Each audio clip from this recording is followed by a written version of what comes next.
PSC tips and ട്രിക്സിലേക്ക് ഏവർക്കും സ്വാഗതം. വരുന്ന LDC 2024, LGS 2024 എക്സാംസിന് വേണ്ടി പ്രിപ്പയർ ചെയ്യുന്നവർക്ക് വേണ്ടിയിട്ടുള്ള സിലബസ് പ്രകാരമുള്ള ഫ്രീ ക്ലാസ്സുകൾ നമ്മുടെ ചാനലിലൂടെ സ്റ്റാർട്ട് ചെയ്തിട്ടുണ്ട്. ഒരു ദിവസം 6 ക്ലാസ്സുകൾ വെച്ചിട്ടാണ് നമ്മൾ പ്രൊവൈഡ് ചെയ്യുന്നത്. കാലത്ത് 6 മണിക്ക് ഇന്ത്യൻ ഹിസ്റ്ററീനെ ബേസ് ചെയ്തിട്ടുള്ള SCERT പാഠഭാഗങ്ങളാണ് ഇപ്പോൾ ചെയ്തുകൊണ്ടിരിക്കുന്നത്. ദെൻ 9 മണിക്ക് ബയോളജിയുടെ ഭാഗത്ത് നിന്നുള്ള SCERT, ഇപ്പോൾ മനുഷ്യ ശരീരത്തെക്കുറിച്ചുള്ള പൊതു അറിവാണ് നമ്മൾ ചെയ്തുകൊണ്ടിരിക്കുന്നത്. ദെൻ 12 മണിക്ക് കോൺസ്റ്റിറ്റ്യൂഷൻ ഓൾമോസ്റ്റ് കംപ്ലീറ്റ് ആവാറായി. അത് കഴിഞ്ഞാൽ നെക്സ്റ്റ് നമ്മൾ എക്കണോമിക്സ് സ്റ്റാർട്ട് ചെയ്യും. ദെൻ 3 മണിക്ക് ഇംഗ്ലീഷ്, മാത്സ്, മലയാളം. അത് നമ്മൾ ഒരാഴ്ച 3 കൂടെ കവറാകുന്ന രീതിയിലാണ്. 2 ദിവസം മാത്സ്, 2 ദിവസം ഇംഗ്ലീഷ്, 2 ദിവസം മലയാളം. അപ്പോൾ അതിൽ മാത്സ് LDCക്കും LGSനും കോമൺ ആണ്, ഇംഗ്ലീഷും മലയാളവും LDCക്കാർക്ക് മാത്രമാണ് വരുന്നത്. ഓക്കെ. ദെൻ അത് കഴിഞ്ഞ് രാത്രി 8 മണിക്ക് നമ്മൾ കാലത്ത് പഠിക്കുന്ന ഇന്ത്യൻ ഹിസ്റ്ററി, ബയോളജി, കോൺസ്റ്റിറ്റ്യൂഷൻ ഇങ്ങനെയുള്ള GK പോർഷൻസ് ഉണ്ടല്ലോ, ആ ഭാഗത്ത് നിന്നും മുൻവർഷ ചോദ്യങ്ങളിൽ PSC ചോദിച്ചിട്ടുള്ള ക്വസ്റ്റ്യൻസ് വിത്ത് എക്സ്പ്ലനേഷൻ നമ്മൾ ലൈവായിട്ട് നിങ്ങൾക്ക് ചെയ്തു തരുന്നുണ്ട്. ദെൻ രാത്രി 10:30 എക്സ്പെക്റ്റഡ് കറണ്ട് അഫയേഴ്സിൻ്റെ ക്ലാസ്സാണ്. അത് നമ്മൾ ചെറിയ കണക്ഷൻസും കോഡ്സും ഒക്കെ ഉപയോഗിച്ച് കറണ്ട് അഫയേഴ്സ് ഒട്ടും അറിയാത്തവർക്കും കൂടെ ഈസി ആയിട്ട് പഠിച്ചെടുക്കാൻ പറ്റുന്ന രീതിയിൽ ലൈവായിട്ടാണ് ചെയ്യുന്നത്. അപ്പോൾ 2 ലൈവ്, 4 റെക്കോർഡഡ്, 6 ക്ലാസ്സുകളാണ് നിങ്ങൾക്ക് ഒരു ദിവസം കിട്ടുന്നത് ഫ്രീ ആയിട്ട് തന്നെ. അപ്പോൾ മറ്റു പെയ്ഡ് ക്ലാസ്സുകളിൽ നിങ്ങൾക്ക് എങ്ങനെയാണോ ക്ലാസ്സുകൾ ലഭിക്കുന്നത് അതിനേക്കാൾ ഉപരി നന്നാക്കി ചെയ്യാൻ വേണ്ടിയിട്ടാണ് നമ്മൾ ശ്രമിക്കുന്നത്. അപ്പോൾ ക്ലാസ്സുകൾ മാക്സിമം കണ്ട് പ്രയോജനപ്പെടുത്തുക. ഇതൊന്നും കൂടാതെ നമ്മൾ വീക്കിലി റിവിഷൻ ചെയ്യാറുണ്ട്. ഓക്കെ, ആഴ്ചയിൽ ഒരു ദിവസം ഞായറാഴ്ച രാത്രി 8 മണിക്ക് ഒരാഴ്ച പഠിച്ച കാര്യങ്ങൾ റിവിഷൻ ചെയ്യും. അതുപോലെ മാസത്തിലൊരിക്കൽ നമ്മൾ ഒരു മാസം പഠിച്ച കാര്യങ്ങൾ എക്സാം ആയിട്ട് കണ്ടക്ട് ചെയ്യും 100 മാർക്കിൻ്റെ. അപ്പോൾ അതെല്ലാം നിങ്ങൾ സിസ്റ്റമാറ്റിക്കായിട്ട് ഫോളോ ചെയ്താൽ നല്ലൊരു വിജയം ഉറപ്പിക്കാൻ വേണ്ടി പറ്റും. അപ്പോൾ എല്ലാവരും ക്ലാസ് കാണാം. ക്ലാസ്സൊക്കെ ഇഷ്ടമാവുന്നുണ്ടെങ്കിൽ ലൈക്ക് ചെയ്യാനും ഷെയർ ചെയ്യാനും കമൻറ്റ് ചെയ്യാനും ഒന്നും ആരും മറക്കരുത്. സജഷൻസ് ഉണ്ടെങ്കിൽ താഴെ കമൻറ്റായിട്ട് അറിയിക്കുകയും കൂടെ ചെയ്യാം. ഓക്കെ, അപ്പോൾ ഇന്നത്തെ നമ്മുടെ ക്ലാസ്സിലോട്ട് കിടക്കാം. അപ്പോൾ ഇന്ന് ബയോളജിയിൽ മനുഷ്യ ശരീരത്തെക്കുറിച്ചുള്ള പൊതു അറിവ്. കഴിഞ്ഞ ദിവസം നമ്മൾ കോശം എന്ന് പറയുന്ന ഭാഗത്ത് വരുന്ന 3 ചാപ്റ്റേഴ്സ് പഠിച്ചു. SCERT അല്ലെ, ജീവൻ്റെ ചെപ്പുകൾ, കുഞ്ഞറയ്ക്കുള്ളിലെ ജീവരഹസ്യങ്ങൾ, കോശജാലങ്ങൾ, ഇങ്ങനെ നമ്മൾ 3 ചാപ്റ്ററാണ് പഠിച്ചത്. ഇന്നത്തെ ക്ലാസ്സിൽ നമ്മൾ പഠിക്കുന്നത് നാഡീവ്യവസ്ഥയുമായി ബന്ധപ്പെട്ട SCERT പാഠഭാഗം 10th സ്റ്റാൻഡേർഡിലെ ഫസ്റ്റ് ചാപ്റ്റർ അറിയാനും പ്രതികരിക്കാനും എന്നതാണ് ചാപ്റ്ററിൻ്റെ പേര്. ആ ഒരു ചാപ്റ്ററിൽ നമുക്ക് നാഡീവ്യവസ്ഥയെക്കുറിച്ച് വിശദമായിട്ട് തന്നെ പഠിക്കാനുണ്ട്. ഈ ഒരു ചാപ്റ്ററിൽ നിന്ന് സ്ഥിരമായിട്ട് നമുക്ക് ചോദ്യം വരുന്നതാണ്. ഓക്കെ, അപ്പോൾ ഒട്ടും നിങ്ങൾ ഒന്നും വിട്ട് കളയാതെ എല്ലാ പോയിൻറ്സും നോട്ട് ചെയ്ത് വെച്ച് വേണം പഠിക്കാൻ വേണ്ടിയിട്ട്. ഓക്കെ അല്ലേ? അപ്പോൾ നമുക്ക് വൈകാതെ തന്നെ അറിയാനും പ്രതികരിക്കാനും എന്ന് പറയുന്ന ചാപ്റ്ററിലൂടെ നാഡീവ്യവസ്ഥയെക്കുറിച്ച് പഠിക്കും. നാഡീവ്യവസ്ഥയെക്കുറിച്ച് നമുക്ക് പഠിക്കാനുള്ള SCERT ചാപ്റ്റർ എന്ന് പറയുന്നത് 10ാം ക്ലാസ്സിലെ ബയോളജിയിലെ ഫസ്റ്റ് ചാപ്റ്ററാണ്. അറിയാനും പ്രതികരിക്കാനും എന്ന് പറയുന്ന ഈ ചാപ്റ്ററിലാണ് നമുക്ക് നാഡീവ്യവസ്ഥ എന്ന് പറയുന്ന ഭാഗം പഠിക്കാനുള്ളത്. ഓക്കെ, അപ്പോൾ നമുക്കൊന്ന് നോക്കാം. ഇവിടെ ചുറ്റുപാടിൽ നിന്നുള്ള ഉദ്ദീപനങ്ങൾ എന്നൊക്കെ പറഞ്ഞു കൊടുത്തിട്ടുണ്ട്. അപ്പോൾ ഉദ്ദീപനം എന്ന് പറഞ്ഞാൽ എന്താണ് എന്നുള്ളതാണ് നമുക്ക് ആദ്യം പഠിക്കാനുള്ളത്. ഓക്കെ, ഇവിടെ നോക്കുക. ഇവിടെ മുകളിൽ ഒരു ചിത്രം തന്നിട്ടുണ്ട് അല്ലേ, കുറേ കുട്ടികൾ ഇങ്ങനെ കളിക്കുന്നതിൻ്റെയൊക്കെ ചിത്രമാണ് തന്നിട്ടുള്ളത്. എന്നിട്ട് താഴെ കുറച്ച് ക്വസ്റ്റ്യൻസ് കൊടുത്തിട്ടുണ്ട്. എന്താണ്? കുട്ടികൾക്കും മറ്റു ജീവികൾക്കും വിവിധങ്ങളായ അനുഭവങ്ങൾ ഉണ്ടാകുന്നുണ്ട്. എന്തൊക്കെ അനുഭവങ്ങളാണ്? അതായത് ഒരു കുട്ടി മാമ്പഴം രുചിക്കുന്നുണ്ട്, ഒരാൾ ഒച്ചിനെ പോയിട്ട് തൊടുന്നുണ്ട് അല്ലേ. അപ്പോൾ ഒച്ചിനെ തൊടുന്ന സമയത്ത് ആ ഒച്ചിൻ്റെ ശരീരം ഉള്ളിലേക്ക് വലിയുന്നു. അപ്പോൾ ഇവിടെ കുട്ടികളും അല്ലെങ്കിൽ മറ്റു ജീവികളും എന്തിനോടെല്ലാമാണ് പ്രതികരിച്ചത് എന്നൊരു ക്വസ്റ്റ്യൻ മാർക്ക് കൊടുത്തിട്ടുണ്ട്. എന്തൊക്കെയാണ്? രുചി അല്ലേ, രുചി, സ്പർശം, ഇതിനോടെല്ലാം തന്നെ പ്രതികരിക്കുന്നുണ്ട്. അപ്പോൾ ജീവികളിൽ പ്രതികരണങ്ങൾക്ക് കാരണമാകുന്ന ഇത്തരം പ്രേരണകളാണ് എന്ത്? ഉദ്ദീപനങ്ങൾ എന്ന് പറയുന്നത്. ഓക്കെ, ഉദ്ദീപനങ്ങൾ എന്ന് പറയുന്നത് എന്താണ്? ജീവികളിൽ പ്രതികരണങ്ങൾക്ക് കാരണമാകുന്ന പ്രേരണകളാണ് ഉദ്ദീപനങ്ങൾ. ജീവികളിൽ പ്രതികരണങ്ങൾക്ക് കാരണമാകുന്ന ഇത്തരം പ്രേരണകളാണ് ഉദ്ദീപനങ്ങൾ എന്ന് പറയുന്നത്. ഇവിടെ നോക്കുക, വിശപ്പ്, ദാഹം, ഇതെല്ലാം എന്താണ്? നമ്മുടെ ശരീരത്തിന് അകത്തുണ്ടാവുന്ന ഉദ്ദീപനങ്ങളാണ് അല്ലേ. നമുക്ക് പ്രതികരിക്കാനായിട്ട് കാരണമാകുന്ന എല്ലാ പ്രേരണയും, വിശപ്പ് നമുക്ക് പ്രതികരിക്കാനായിട്ട് കാരണമാകുന്നതാണ്, ദാഹം അല്ലേ. അപ്പോൾ വിശപ്പ്, ദാഹം ഇതെല്ലാം നമ്മുടെ ശരീരത്തിനുള്ളിൽ ഉണ്ടാവുന്ന ഉദ്ദീപനങ്ങളാണ്. അപ്പോൾ നമുക്ക് ജീവികൾക്ക് പ്രതികരിക്കാനായിട്ട് കാരണമാകുന്ന ഏത് പ്രേരണയാണെങ്കിലും അതിനെല്ലാം നമുക്ക് എന്തെന്ന് പറയാം? ഉദ്ദീപനങ്ങൾ എന്ന് പറയാനായിട്ട് പറ്റും. ഓക്കെ, അപ്പോൾ ഇവിടെ കുറച്ച് പിക്ചറൊക്കെ കൊടുത്തിട്ടുണ്ട്. ഉദ്ദീപനങ്ങളെ സ്വീകരിക്കുന്ന സവിശേഷ കോശങ്ങൾ എന്ന് പറഞ്ഞിട്ട്. അപ്പോൾ നമ്മുടെ രുചി എന്ന് പറയുന്നത് നാവിലൂടെയാണ്. അങ്ങനെ കുറച്ച് പിക്ചറാണ് നമുക്ക് കൊടുത്തിട്ടുള്ളത്. ഓക്കെ, ഇനി ഉദ്ദീപനങ്ങളെ സ്വീകരിക്കാൻ ജ്ഞാനേന്ദ്രിയങ്ങളിലും മറ്റ് ശരീരഭാഗങ്ങളിലും സവിശേഷമായ കോശങ്ങളുണ്ട്. അപ്പോൾ നമ്മൾ പറഞ്ഞു ഉദ്ദീപനം എന്താണ് എന്നുള്ളത്. ഈ ഉദ്ദീപനങ്ങളെ സ്വീകരിക്കാൻ വേണ്ടിയിട്ട് ജ്ഞാനേന്ദ്രിയങ്ങളിലും മറ്റ് ശരീരഭാഗങ്ങളിലും എന്തുണ്ട്?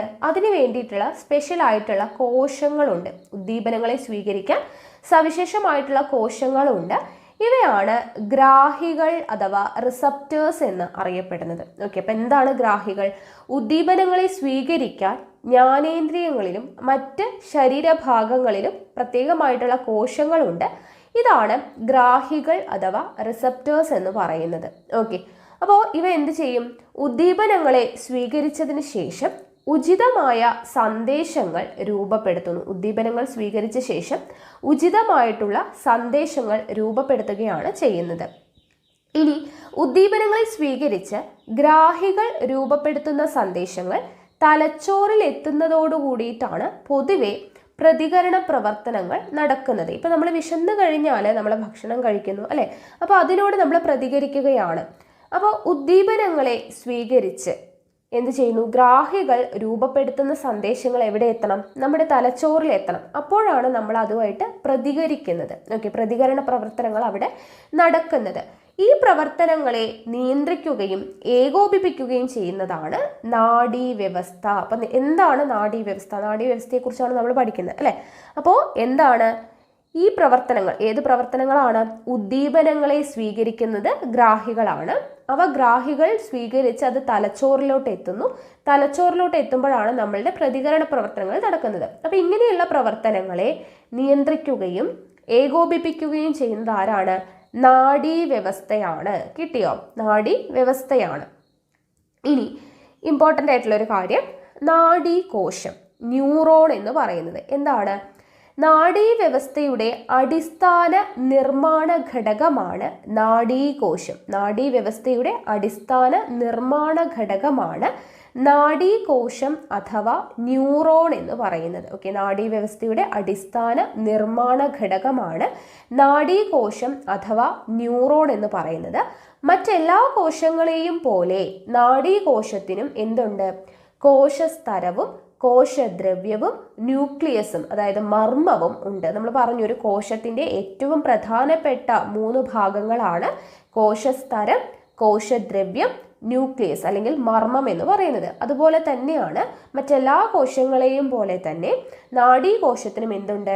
കോശസ്തരമുണ്ട്, കോശദ്രവ്യമുണ്ട്, ന്യൂക്ലിയസും ഉണ്ട്. ഓക്കെ, അപ്പം നമുക്കിനി പഠിക്കാനുള്ളത് എന്താണ്? നാഡീകോശവും അതിൻ്റെ പാർട്സും ആണ്. അതിൻ്റെ ഓരോന്നിൻ്റെയും ഫംഗ്ഷനാണ് മെയിനായിട്ട് പഠിക്കാനുള്ളത്. അപ്പോൾ നോക്കുക, ഇത് നമ്മൾ നാഡീവ്യവസ്ഥ എന്ന് പറഞ്ഞിട്ട് ഒരു ക്ലാസ് ചെയ്തിട്ടുണ്ട്. വളരെ ഡീറ്റെയിൽഡ് ആയിട്ട് അതിൽ എക്സ്പ്ലെയിൻ ചെയ്ത് പറഞ്ഞു തന്നിട്ടുണ്ട് കേട്ടോ. അപ്പോൾ ആ ഒരു ക്ലാസ്സും കൂടെ ഇതിൻ്റെ കൂട്ടത്തിൽ നിങ്ങൾ കാണുന്നത് വളരെയധികം യൂസ്ഫുൾ ആയിരിക്കും. അതിൻ്റെ ലിങ്ക് താഴെ കൊടുക്കുക. ഓക്കെ ആണല്ലോ? അപ്പോൾ നോക്കുക, ഇവിടെ നാഡീകോശം തന്നിട്ടുണ്ട്. നാഡീകോശത്തിൻ്റെ വിവിധ ഭാഗങ്ങൾ അടയാളപ്പെടുത്തിയിട്ടുണ്ട്. ഡെൻഡ്രൈറ്റ്, ഡെൻഡ്രോൺ, ശ്വാൻ കോശം, ആക്സോൺ, ആക്സോണൈറ്റ്, സിനാപ്റ്റിക് നോബ് എന്ന് പറഞ്ഞ് ഒത്തിരി ഭാഗങ്ങൾ അടയാളപ്പെടുത്തിയിട്ടുണ്ട്. അപ്പോൾ അതിൽ ആദ്യത്തെ പ്രധാനപ്പെട്ട 3 ഭാഗങ്ങൾ ഏതൊക്കെയാണ്? ഒരു കോശത്തിൻ്റെ കോശസ്തരം, കോശദ്രവ്യം, ന്യൂക്ലിയസ് അല്ലേ?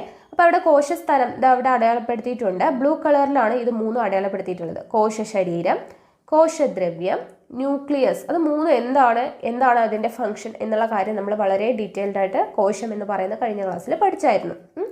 ഇനി ബാക്കിയുള്ള കാര്യങ്ങളാണ് പറയുന്നത്. ആദ്യത്തേത് ഡെൻഡ്രൈറ്റ്. ഓക്കെ, ഡെൻഡ്രൈറ്റ് എന്ന് പറയുന്നത് എന്താണ്? ഇവിടെ മരത്തിൻ്റെ ചില്ലകൾ പോലെ കാണുന്നില്ലേ? കുഞ്ഞു കുഞ്ഞു ശാഖകളായിട്ട് കാണപ്പെടുന്നുണ്ട് അല്ലേ? അതാണ് ഡെൻഡ്രൈറ്റ് എന്ന് പറയുന്നത്. അപ്പോൾ ഡെൻഡ്രൈറ്റ് എന്ന് പറയുന്നത് എന്താണ്? ഡെൻഡ്രോണിൻ്റെ ശാഖകളാണ് അല്ലേ? ഡെൻഡ്രോൺ എന്ന് പറയുന്നത് എന്താണ്? ഇവിടെ കാണുന്ന കുറച്ച് തിക്കായിട്ടുള്ള, അതായത് ആ ശാഖകൾ എവിടെ നിന്നാണ് വരുന്നത്? ആ ഭാഗമാണ് ഡെൻഡ്രോൺ എന്ന് പറയുന്നത്. കാണുന്നുണ്ടല്ലോ അടയാളപ്പെടുത്തിയത്? ഈ ഭാഗങ്ങളാണ് ഡെൻഡ്രോൺ എന്ന് പറയുന്നത്. അപ്പോൾ ഡെൻഡ്രോണിൻ്റെ ശാഖകളാണ് എന്ത്? ഡെൻഡ്രൈറ്റ് എന്ന് പറയുന്നത്. ആ ചില്ല പോലെ കാണുന്നതാണ് ഡെൻഡ്രൈറ്റ്. ഓക്കെ, അപ്പോൾ ഡെൻഡ്രോണിൻ്റെ ശാഖകളാണ് ഡെൻഡ്രൈറ്റ് എന്ന് പറയുന്നത്. തൊട്ടടുത്ത ന്യൂറോണിൽ നിന്ന് സന്ദേശങ്ങൾ സ്വീകരിക്കുന്ന ഭാഗം. അതായത് ഇവിടെ നമ്മളിപ്പോൾ ഒരു നാഡീകോശം വരച്ചു, ഇവിടെ ഇപ്പുറത്ത് അതുപോലെ തന്നെ എന്തുണ്ടാവും, ഇവിടെയും ഒരു നാഡീകോശം നിൽക്കുന്നുണ്ടാവും. അപ്പോൾ അവിടെ നിന്ന് എന്താണ് സന്ദേശങ്ങൾ സ്വീകരിക്കുന്നത്, തൊട്ടടുത്തുള്ള ന്യൂറോണിൽ നിന്നും സന്ദേശങ്ങൾ സ്വീകരിക്കുക എന്നുള്ളതാണ് ആരുടെ ഫംഗ്ഷൻ, ഈ ഡെൻഡ്രൈറ്റ് എന്ന് പറയുന്ന ഈ ശാഖകളുടെ ഫംഗ്ഷൻ. അപ്പോൾ ഇപ്പുറത്തൊരു ന്യൂറോൺ ഉണ്ട്, അവിടെ നിന്നും സന്ദേശങ്ങൾ ഈ ചില്ല വഴി, ആ ചില്ലയാണ് ഡെൻഡ്രൈറ്റ്. ഡെൻഡ്രൈറ്റ് എന്ത് ചെയ്തു, ആ സന്ദേശങ്ങളെ സ്വീകരിച്ചു. അപ്പോൾ അടുത്ത ആളാണ് ഡെൻഡ്രോൺ. ഡെൻഡ്രോണിൻ്റെ ശാഖകളാണ് ഡെൻഡ്രൈറ്റ് എന്ന് പറഞ്ഞു. അപ്പോൾ ഡെൻഡ്രോൺ എത്തി.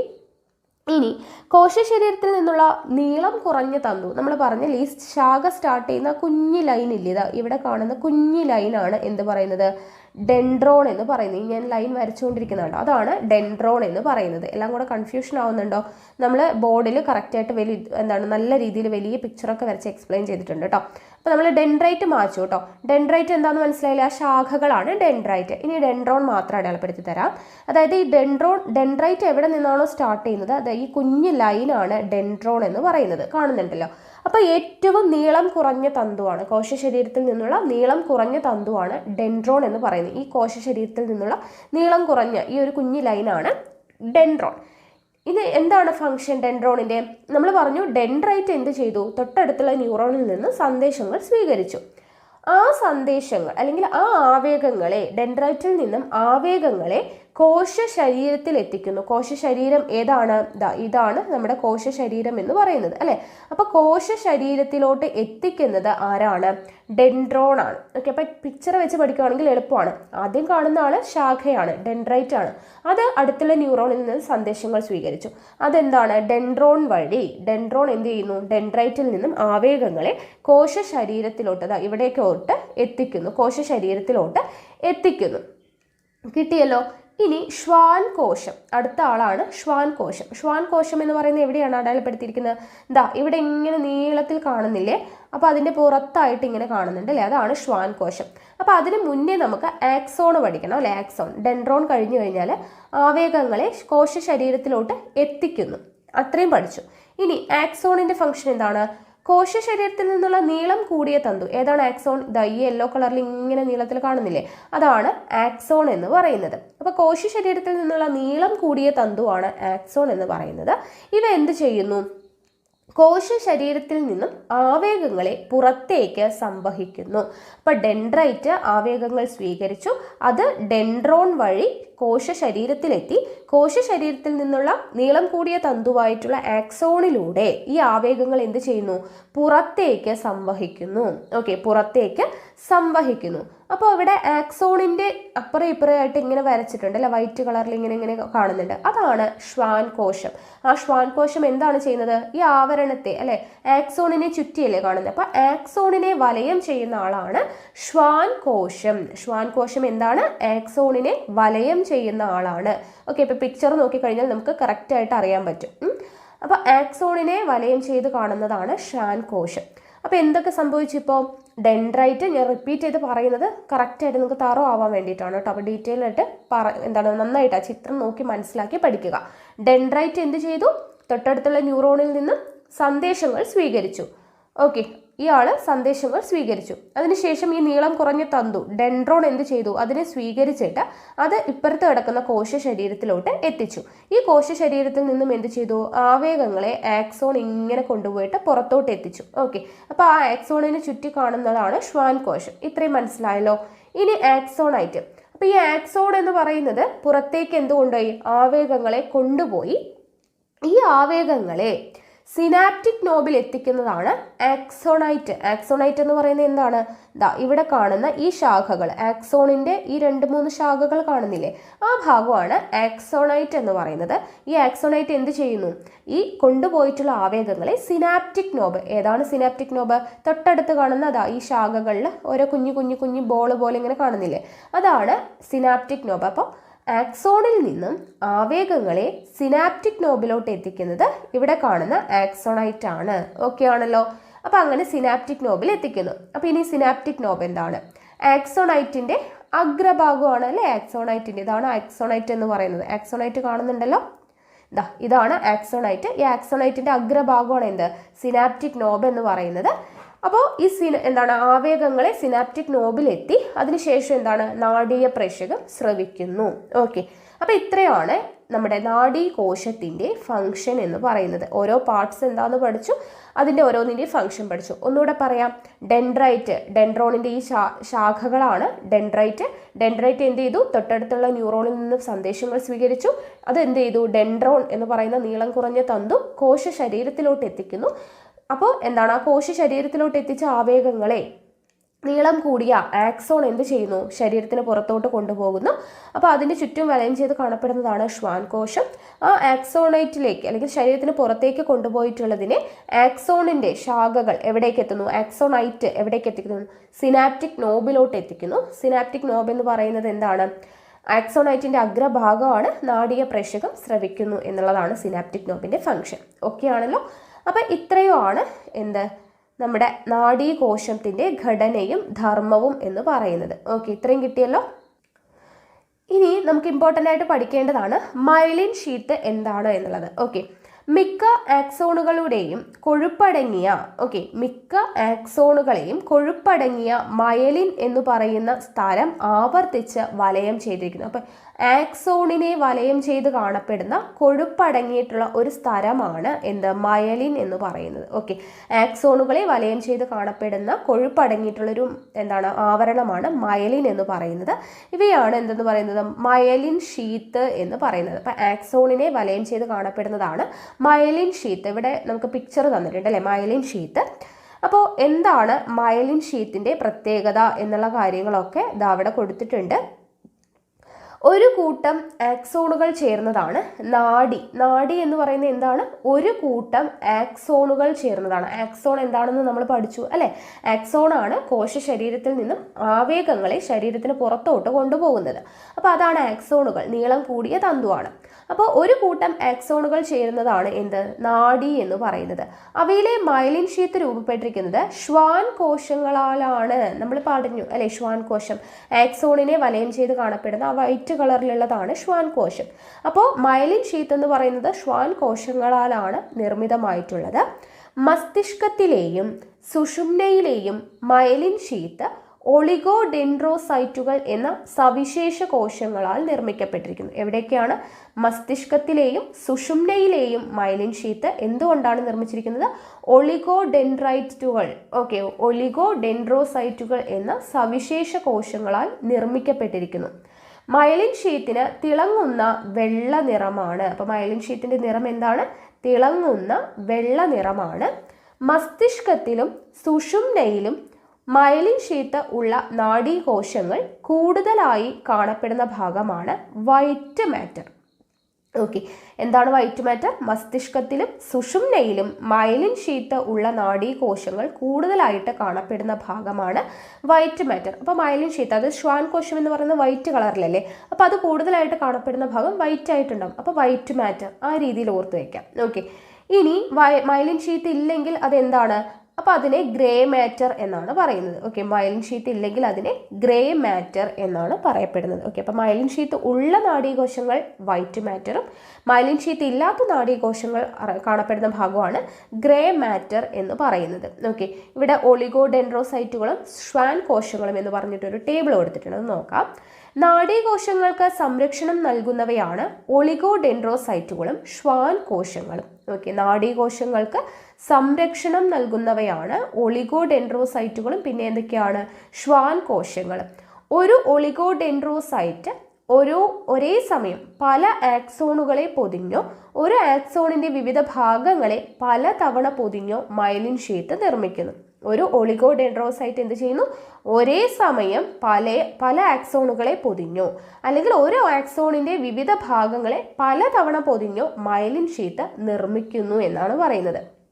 നാഡികളിലെ ആക്സോണുകളിൽ ശ്വാൻ കോശങ്ങളാൽ നിർമ്മിതമായ മൈലിൻ ഷീത്ത് കാണപ്പെടുന്നു. ഒരു ശ്വാൻ കോശം ആക്സോണിനെ ആവർത്തിച്ച് വലയം ചെയ്യുന്നു. ഓക്കെ, ഇനി നോക്കുക. ആക്സോണിന് പോഷക ഘടകങ്ങൾ, ഓക്സിജൻ തുടങ്ങിയവ നൽകുക അതുപോലെ ആവേഗങ്ങളുടെ വേഗത വർദ്ധിപ്പിക്കുക, വൈദ്യുത ഇൻസുലേറ്ററായിട്ട് വർത്തിക്കുക, ബാഹ്യക്ഷതങ്ങളിൽ നിന്ന് ആക്സോണിനെ സംരക്ഷിക്കുക എന്നിവയാണ് മയലിൻ ഷീത്തിന്റെ പ്രധാന ധർമ്മങ്ങൾ. അപ്പോൾ ആക്സോണിനെ വലയം ചുറ്റി കാണപ്പെടുന്ന ഷ്വാൻ കോശങ്ങളാൽ നിർമ്മിതമായിട്ടുള്ള മയലിൻ ഷീത്തിന്റെ ഫംഗ്ഷൻ ആണ് പറയുന്നത് എന്ത് നോക്കുക. ആക്സോണിന് പോഷക ഘടകങ്ങൾ, ഓക്സിജൻ തുടങ്ങിയവ നൽകുക, ആവേഗങ്ങളുടെ വേഗത വർദ്ധിപ്പിക്കുക, വൈദ്യുത ഇൻസുലേറ്ററായിട്ട് വർത്തിക്കുക, അതുപോലെ തന്നെ ബാഹ്യക്ഷതങ്ങളിൽ നിന്നും ആക്സോണിനെ സംരക്ഷിക്കുക എന്നിവയാണ് മയലിൻ ഷീത്തിന്റെ പ്രധാനപ്പെട്ട ധർമ്മങ്ങൾ എന്ന് പറയുന്നത്. അപ്പോൾ മയലിൻ ഷീത്ത് കാണപ്പെടുന്ന നാഡീകോശം വൈറ്റ് മാറ്റർ എന്ന് പറഞ്ഞു, മയലിൻ ഷീത്ത് ഇല്ലാത്ത നാഡീകോശങ്ങളെ ഗ്രേ മാറ്റർ എന്നും പറഞ്ഞു. ഓക്കെ ആണല്ലോ. അപ്പോൾ ഇത്രയും കിട്ടിയല്ലോ. മയലിൻ ഷീത്തിന്റെ രൂപീകരണം ഷ്വാൻ കോശങ്ങളാലാണ്. ഗ്രേ മാറ്റർ എന്താണ്? മയലിൻ ഷീത്ത് ഇല്ലാത്ത നാഡീകോശം. വൈറ്റ് മാറ്റർ എന്ന് പറയുന്നത് മയലിൻ ഷീത്ത് ഉള്ള നാഡീകോശം. മയലിൻ ഷീത്തിന്റെ ധർമ്മങ്ങൾ എന്തൊക്കെയാണെന്ന് പഠിച്ചു. ആക്സോണിന് പോഷക ഘടകങ്ങൾ, ഓക്സിജൻ തുടങ്ങിയവ നൽകുക, ആവേഗങ്ങളുടെ വേഗത വർദ്ധിപ്പിക്കുക, വൈദ്യുത ഇൻസുലേറ്ററായി വർത്തിക്കുക, ബാഹ്യക്ഷതങ്ങളിൽ നിന്നും ആക്സോണിനെ സംരക്ഷിക്കുക. ഇത്രയും കാര്യങ്ങൾ കിട്ടിയല്ലോ. മയലിൻ ഷീത്തിന്റെ ധർമ്മങ്ങളായി. ഇനി നോക്കുക, സന്ദേശങ്ങളുടെ രൂപപ്പെടലും പ്രേഷണവുമാണ് പറയുന്നത്. അതായത് നാഡീവ്യവസ്ഥ നിയന്ത്രണവും ഏകോപനവും സാധ്യമാക്കുന്നത് സന്ദേശങ്ങളിലൂടെയാണ്. നാഡീവ്യവസ്ഥ നിയന്ത്രണവും ഏകോപനവും സാധ്യമാക്കുന്നത് എന്തിലൂടെയാണ്? സന്ദേശങ്ങളിലൂടെയാണ്. ഈ സന്ദേശങ്ങൾ എങ്ങനെയാണ് രൂപപ്പെടുന്നത്, എങ്ങനെയാണ് അത് വരുന്നത് എന്നുള്ള കാര്യങ്ങളൊക്കെയാണ് ഇവിടെ ഓരോ ചിത്രങ്ങളായിട്ട് കൊടുത്തിട്ടുള്ളത്. ഓക്കെ, അപ്പോൾ അത് നമുക്കൊന്ന് നോക്കാം. നാഡീകോശത്തിന്റെ കോശസ്തരത്തിന് പുറത്ത് പോസിറ്റീവ് ചാർജും അകത്ത് നെഗറ്റീവ് ചാർജും നിലനിൽക്കുന്നു. അതൊന്ന് നോട്ട് ചെയ്ത് വെക്കുക കേട്ടോ. നാഡീകോശത്തിന്റെ കോശസ്തരത്തിന് പുറത്ത്, കോശസ്തരം എന്താണെന്ന് നമ്മൾ പഠിച്ചല്ലോ. കോശസ്തരത്തിന് പുറത്ത് പോസിറ്റീവ് ചാർജും അകത്ത് എന്താണ്? നെഗറ്റീവ് ചാർജുമാണ് നിലനിൽക്കുന്നത് എന്നാണ് പറയുന്നത്. ഓക്കെ, അതൊന്ന് നോട്ട് ചെയ്ത് വെക്കുക.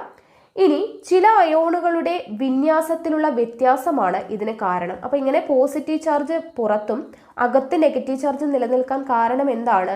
ചില അയോണുകളുടെ വിന്യാസത്തിലുള്ള വ്യത്യാസമാണ് ഇതിന് കാരണം എന്നാണ് പറയുന്നത്.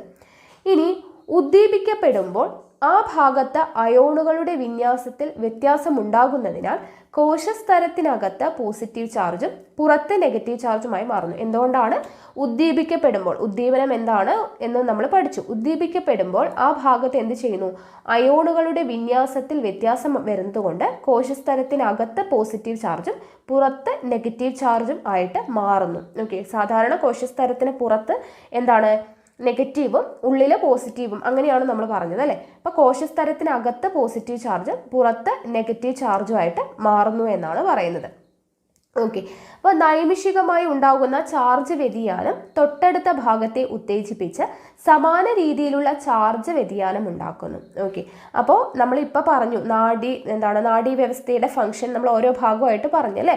അപ്പോൾ ഉദ്ദീപിക്കപ്പെടുമ്പോൾ, അതായത് സിനാപ്റ്റിക് നോബിൽ എത്തിയിട്ട് അവിടെ ഉദ്ദീപിക്കപ്പെടുമ്പോൾ നാഡീയ പ്രേഷകം സ്രവിക്കുന്ന സമയത്ത് അവിടെ എന്ത് വ്യത്യാസം ഉണ്ടാകുന്നു? കോശസ്തരത്തിനകത്തുള്ള പോസിറ്റീവ് ചാർജ് അല്ലെ, കോശസ്തരത്തിന് പുറത്തുള്ള നെഗറ്റീവ് ചാർജ് പോയിട്ട് പോസിറ്റീവും ഉള്ളിൽ എന്തായിട്ട് മാറും? പോസിറ്റീവ് ചാർജുമായിട്ട് മാറും. ഓക്കെ, അപ്പോൾ അകത്ത് പോസിറ്റീവും പുറത്ത് നെഗറ്റീവും ആയിട്ട് മാറുന്നു. അപ്പോൾ ഇങ്ങനെ ഒരു ചെറിയ സമയത്തിന് വേണ്ടി മാത്രം ഉണ്ടാകുന്ന ഈ ചാർജ് വ്യതിയാനം എന്ത് സംഭവിക്കുന്നു? തൊട്ടടുത്ത ഭാഗത്തെ ഉത്തേജിപ്പിച്ച് സമാന രീതിയിലുള്ള ചാർജ് വ്യതിയാനം ഉണ്ടാക്കുന്നു. ഇങ്ങനെ ഈ പ്രക്രിയ തുടരുകയും ചെയ്യുന്നു. അങ്ങനെയാണ് വൈദ്യുത പ്രവാഹമായിട്ട് സന്ദേശങ്ങൾ പ്രവഹിക്കുന്നത്. ഓക്കെ, അപ്പോൾ നാഡീകോശത്തിലൂടെ പ്രേഷണം ചെയ്യപ്പെടുന്ന ഈ സന്ദേശങ്ങളാണ് നാഡീയ ആവേഗങ്ങൾ. അപ്പോൾ എന്താണ് നാഡീയ ആവേഗങ്ങൾ എന്ന് പറയുന്നത്? ഇപ്പം നമ്മൾ നാഡീകോശത്തിന്റെ ഫംഗ്ഷൻ പഠിച്ചു. അപ്പോൾ അതിൽ സിനാപ്റ്റിക് നോബിൽ നിന്നും നാഡീയ പ്രേഷകങ്ങൾ സ്രവിക്കുന്നു എന്ന് പറഞ്ഞു. അങ്ങനെ ഉദ്ദീപിക്കപ്പെടുന്ന സമയത്ത് ആ ഭാഗത്തെ അയോണുകളുടെ വിന്യാസത്തിൽ വ്യത്യാസം ഉണ്ടാകുന്നത് കൊണ്ട് കോശസ്തരത്തിനകത്ത് എന്തായിട്ട് മാറും? പോസിറ്റീവ് ചാർജായിട്ട് മാറും. നേരത്തെ നമ്മൾ പറഞ്ഞ എന്താണ്? കോശസ്തരത്തിന് അകത്ത് നെഗറ്റീവും പുറത്ത് പോസിറ്റീവും ആണെന്നാണ് പറഞ്ഞത്. അപ്പോൾ ഈ ഉദ്ദീപിക്കപ്പെടുന്ന സമയത്ത് കോശസ്തരത്തിനകത്തെ ചാർജ് പോസിറ്റീവും പുറത്ത് നെഗറ്റീവ് ചാർജുമായിട്ട് മാറുന്നു കുറച്ച് നേരത്തേക്ക്. അപ്പോൾ ആ കുറച്ച് നേരത്തേക്ക് ഇങ്ങനെ ചാർജ് മാറുന്നത് കൊണ്ട് എന്താണ് സംഭവിക്കുന്നത്? തൊട്ടടുത്ത ഭാഗത്തെ ഉത്തേജിപ്പിക്കുകയും ഇതുപോലെ തന്നെ സമാന രീതിയിലുള്ള ചാർജ് വ്യതിയാനം ഉണ്ടാകുന്നു. അപ്പോൾ ഇങ്ങനെ ഓരോ തവണയും ഇങ്ങനെ പ്രക്രിയ തുടരുന്നത് വഴി എന്ത് സംഭവിക്കുന്നു? വൈദ്യുത പ്രവാഹമായിട്ട് സന്ദേശങ്ങൾ പ്രവഹിക്കുന്നു. ഇത് നാഡീകോശത്തിലൂടെ പ്രേഷണം ചെയ്യപ്പെടുന്ന സന്ദേശങ്ങളെയാണ് നാഡീയ ആവേഗങ്ങൾ എന്ന് പറയുന്നത്. ഓക്കെ, ഇനി അടുത്തത് സിനാപ്സ് എന്താണ് എന്നുള്ളതാണ് പറയുന്നത് കേട്ടോ. അപ്പോൾ നോക്കുക, ഗ്രാഹീകോശങ്ങളിൽ രൂപപ്പെടുന്ന സന്ദേശങ്ങൾ മസ്തിഷ്കത്തിൽ എത്തിക്കുകയും മസ്തിഷ്കം അതിനെ വിശകലനം ചെയ്ത് ഉചിതമായ പ്രതികരണത്തിന് നിർദ്ദേശം നൽകുകയും ചെയ്യുന്നു. ഇത് സാധ്യമാകണമെങ്കിൽ ഒരു നാഡീകോശത്തിൽ രൂപപ്പെടുന്ന സന്ദേശങ്ങൾ മറ്റ് നാഡീകോശങ്ങളിലേക്കും ബന്ധപ്പെട്ട മറ്റു കോശങ്ങളിലേക്കും കൈമാറ്റം ചെയ്യപ്പെടേണ്ടതുണ്ട്. അപ്പോൾ ഇതിന് ഹെൽപ്പ് ചെയ്യുന്ന ആളാണ് സിനാപ്സ് എന്ന് പറയുന്നത്. എന്താണ് നമ്മൾ പറഞ്ഞു? ഗ്രാഹീകോശങ്ങളിൽ രൂപപ്പെടുന്ന സന്ദേശങ്ങൾ. എങ്ങനെയാണ് സന്ദേശങ്ങൾ രൂപപ്പെടുന്നതെന്ന് പറഞ്ഞു. ആ സന്ദേശങ്ങൾ മസ്തിഷ്കത്തിൽ എത്തിക്കുകയും മസ്തിഷ്കം അതിനെ വിശകലനം ചെയ്ത് അതിന് കറക്റ്റായിട്ടുള്ള പ്രതികരണത്തിന് നിർദ്ദേശം നൽകണം, അല്ലേ? നമ്മുടെ സന്ദേശങ്ങളെല്ലാം തലച്ചോറിലെത്തി അതവിടെ വിശകലനം ചെയ്ത് അതിന് ആപ്റ്റായിട്ടുള്ള പ്രതികരണം നമ്മളിലോട്ട് വരികയാണ്, അല്ലേ? അപ്പം അങ്ങനെ നിർദ്ദേശം ചെയ്യുന്നു. ഇത് സാധ്യമാകണമെങ്കിൽ എന്ത് വേണം? ഒരു നാഡീകോശത്തിൽ രൂപപ്പെടുന്ന സന്ദേശങ്ങൾ മറ്റ് നാഡീകോശങ്ങളിലേക്കും ബന്ധപ്പെട്ട മറ്റു കോശങ്ങളിലേക്കും കൈമാറ്റം ചെയ്യപ്പെടേണ്ടതുണ്ട്. അപ്പോൾ ഇതിന് വേണ്ടിയിട്ട് ഹെൽപ്പ് ചെയ്യുന്ന ആളാണ് സിനാപ്സ് എന്ന് പറയുന്നത്. അപ്പോൾ ഇവിടെ നോക്കുക, സിനാപ്സ് കൊടുത്തിട്ടുണ്ട്. രണ്ട് നാഡീകോശങ്ങൾ തമ്മിലോ നാഡീകോശവും പേശീകോശവുമായോ നാഡീകോശവും ഗ്രന്ഥികോശവുമായോ ബന്ധപ്പെടുന്ന ഭാഗമാണ് സിനാപ്സ് എന്ന് പറയുന്നത്. സിനാപ്സ് എന്താണ്? രണ്ടു നാഡീകോശങ്ങൾ തമ്മിലോ നാഡീകോശവും പേശീകോശവുമായോ നാഡീകോശവും ഗ്രന്ഥികോശവുമായോ ബന്ധപ്പെടുന്ന ഭാഗമാണ് എന്ത്? സിനാപ്സ് എന്ന് പറയുന്നത്. ആക്സോണിൽ നിന്നും വൈദ്യുത ആവേഗങ്ങൾ സിനാപ്റ്റിക് നോബിൽ എത്തുമ്പോൾ ചില രാസവസ്തുക്കളെ സിനാപ്റ്റിക് വിടവിലേക്ക് സ്രവിക്കുന്നു. അപ്പോൾ ആക്സോണിൽ നിന്നും വൈദ്യുത ആവേഗങ്ങൾ എവിടേക്ക് എത്തുന്നുണ്ട്? സിനാപ്റ്റിക് നോബിൽ എത്തുന്നുണ്ടെന്ന് നമ്മൾ പറഞ്ഞു, അല്ലേ? അപ്പോൾ അങ്ങനെ സമയത്ത് ചില രാസവസ്തുക്കൾ എവിടെ? സിനാപ്റ്റിക് വിടവിലേക്ക് സ്രവിക്കുന്നുണ്ട്. ഈ രാസവസ്തുക്കളാണ് നാഡീയ പ്രേഷകങ്ങൾ. ഓക്കെ, ആക്സോണിൽ നിന്നും വൈദ്യുതാവേഗങ്ങൾ എവിടേക്ക്? സിനാപ്റ്റിക് നോബിലേക്ക് എത്തുന്ന സമയത്ത് ചില രാസവസ്തുക്കൾ സിനാപ്റ്റിക്കിന്റെ വിടവിലേക്ക് സ്രവിക്കുന്നു. ഇതിനെയാണ് നാഡീയ പ്രേഷകങ്ങൾ എന്ന് പറയുന്നത്, ന്യൂറോ ട്രാൻസ്മിറ്റേഴ്സ് എന്ന് പറയുന്നത്. ഇവ തൊട്ടടുത്ത ഡെൻഡ്രൈറ്റിനെയോ കോശത്തെയോ ഉത്തേജിപ്പിച്ച് പുതിയ വൈദ്യുത ആവേഗങ്ങൾ സൃഷ്ടിക്കുന്നു. ഓക്കെ, അസറ്റൈൽ കോളിൻ, ഡോപ്പമിൻ എന്നിവ നാഡീയ പ്രേഷകങ്ങൾക്ക് ഉദാഹരണമാണ്. അപ്പോൾ നാഡീയ പ്രേഷകങ്ങൾക്ക് ഉദാഹരണം എന്താണ്? അസറ്റൈൽ കോളിൻ, ഡോപ്പമിൻ എന്നിവയാണ് നാഡീയ പ്രേഷകങ്ങൾക്ക് ഉദാഹരണം. ആവേഗങ്ങളുടെ വേഗത, ദിശ എന്നിവ ക്രമീകരിക്കുകയാണ് സിനാപ്സുകളുടെ ധർമ്മം. അപ്പോൾ സിനാപ്സുകളുടെ ധർമ്മം എന്താണ്? ആവേഗങ്ങളുടെ വേഗത, ദിശ എന്നിവ ക്രമീകരിക്കുന്നു. ഓക്കെ, അപ്പോൾ എന്താണ് സിനാപ്സ്? രണ്ട് നാഡീകോശങ്ങൾ തമ്മിലോ നാഡീകോശവും പേശീകോശവുമായോ നാഡീകോശവും ഗ്രന്ഥികോശവുമായോ ബന്ധപ്പെടുന്ന ഭാഗമാണ് സിനാപ്സ് എന്ന് പറയുന്നത്. ആക്സോണിൽ നിന്നും വൈദ്യുത ആവേഗങ്ങൾ സിനാപ്റ്റിക് നോബിൽ എത്തുമ്പോൾ ചില രാസവസ്തുക്കളെ സിനാപ്റ്റിക് വിടവിലേക്ക് സ്രവിക്കുന്നു. ഈ രാസവസ്തുക്കളാണ് എന്ത്? നാഡീയ പ്രേഷകങ്ങൾ എന്ന് പറയുന്നത്. ഇവ തൊട്ടടുത്ത ഡെൻഡ്രൈറ്റിനെയോ കോശത്തെയോ ഉത്തേജിപ്പിച്ച് പുതിയ വൈദ്യുത ആവേഗങ്ങൾ സൃഷ്ടിക്കുന്നു. അസറ്റൈൽ കോളിൻ, ഡോപ്പമിൻ എന്നിവ നാഡീയ പ്രേഷകങ്ങൾക്ക് ഉദാഹരണങ്ങളാണ്. ആവേഗങ്ങളുടെ വേഗത, ദിശ എന്നിവ ക്രമീകരിക്കുകയാണ് സിനാപ്സുകളുടെ ധർമ്മം. അപ്പോൾ ഇത് നമ്മൾ നാഡീവ്യവസ്ഥ എന്ന് പറയുന്ന ക്ലാസ്സിൽ ഡീറ്റെയിൽഡ് ആയിട്ട് പറഞ്ഞു തന്നിട്ടുണ്ട്. പക്ഷേ നമ്മളിപ്പോൾ SCERT വെച്ചെടുക്കാൻ കാരണം ഇപ്പോഴത്തെ PSCയുടെ ഒരു ട്രെൻഡ് അനുസരിച്ചിട്ട് SCERTയിലെ ചില സെൻറ്റൻസുകളൊക്കെ അതുപോലെ കൊടുത്തിട്ടൊക്കെയാണ് നമുക്ക് പ്രസ്താവന രീതിയിലുള്ള ചോദ്യങ്ങൾ ചോദിക്കുന്നത്. അപ്പോൾ നമ്മൾ ടെക്സ്റ്റ് ബുക്ക് എന്തായാലും കംപ്ലീറ്റ് ആയിട്ട് വായിച്ചിരിക്കണം എന്നുള്ളത് മസ്റ്റാണ്. ഓക്കെ, അപ്പോൾ അതുകൊണ്ടാണ് നമ്മളിങ്ങനെ SCERTയിലെ ഓരോ പോയിന്റും വായിക്കാനായിട്ട് കാര്യം. ഓക്കെ ആണല്ലോ? അപ്പോൾ ഇത് വായിച്ച് ക്ലാസ് കാണുക, അതിനോടൊപ്പം തന്നെ നമ്മുടെ ക്ലാസ് റൂം സെക്ഷനും കൂടെ ഒന്ന് പോയിട്ട് കണ്ടു നോക്കുക. ഓക്കെ, അപ്പോൾ സിനാപ്സ് എന്താണ് എന്നുള്ള കാര്യം നമ്മളിപ്പോൾ പഠിച്ചു, അല്ലേ? ഇനി വിവിധ തരം നാഡീകോശങ്ങൾ.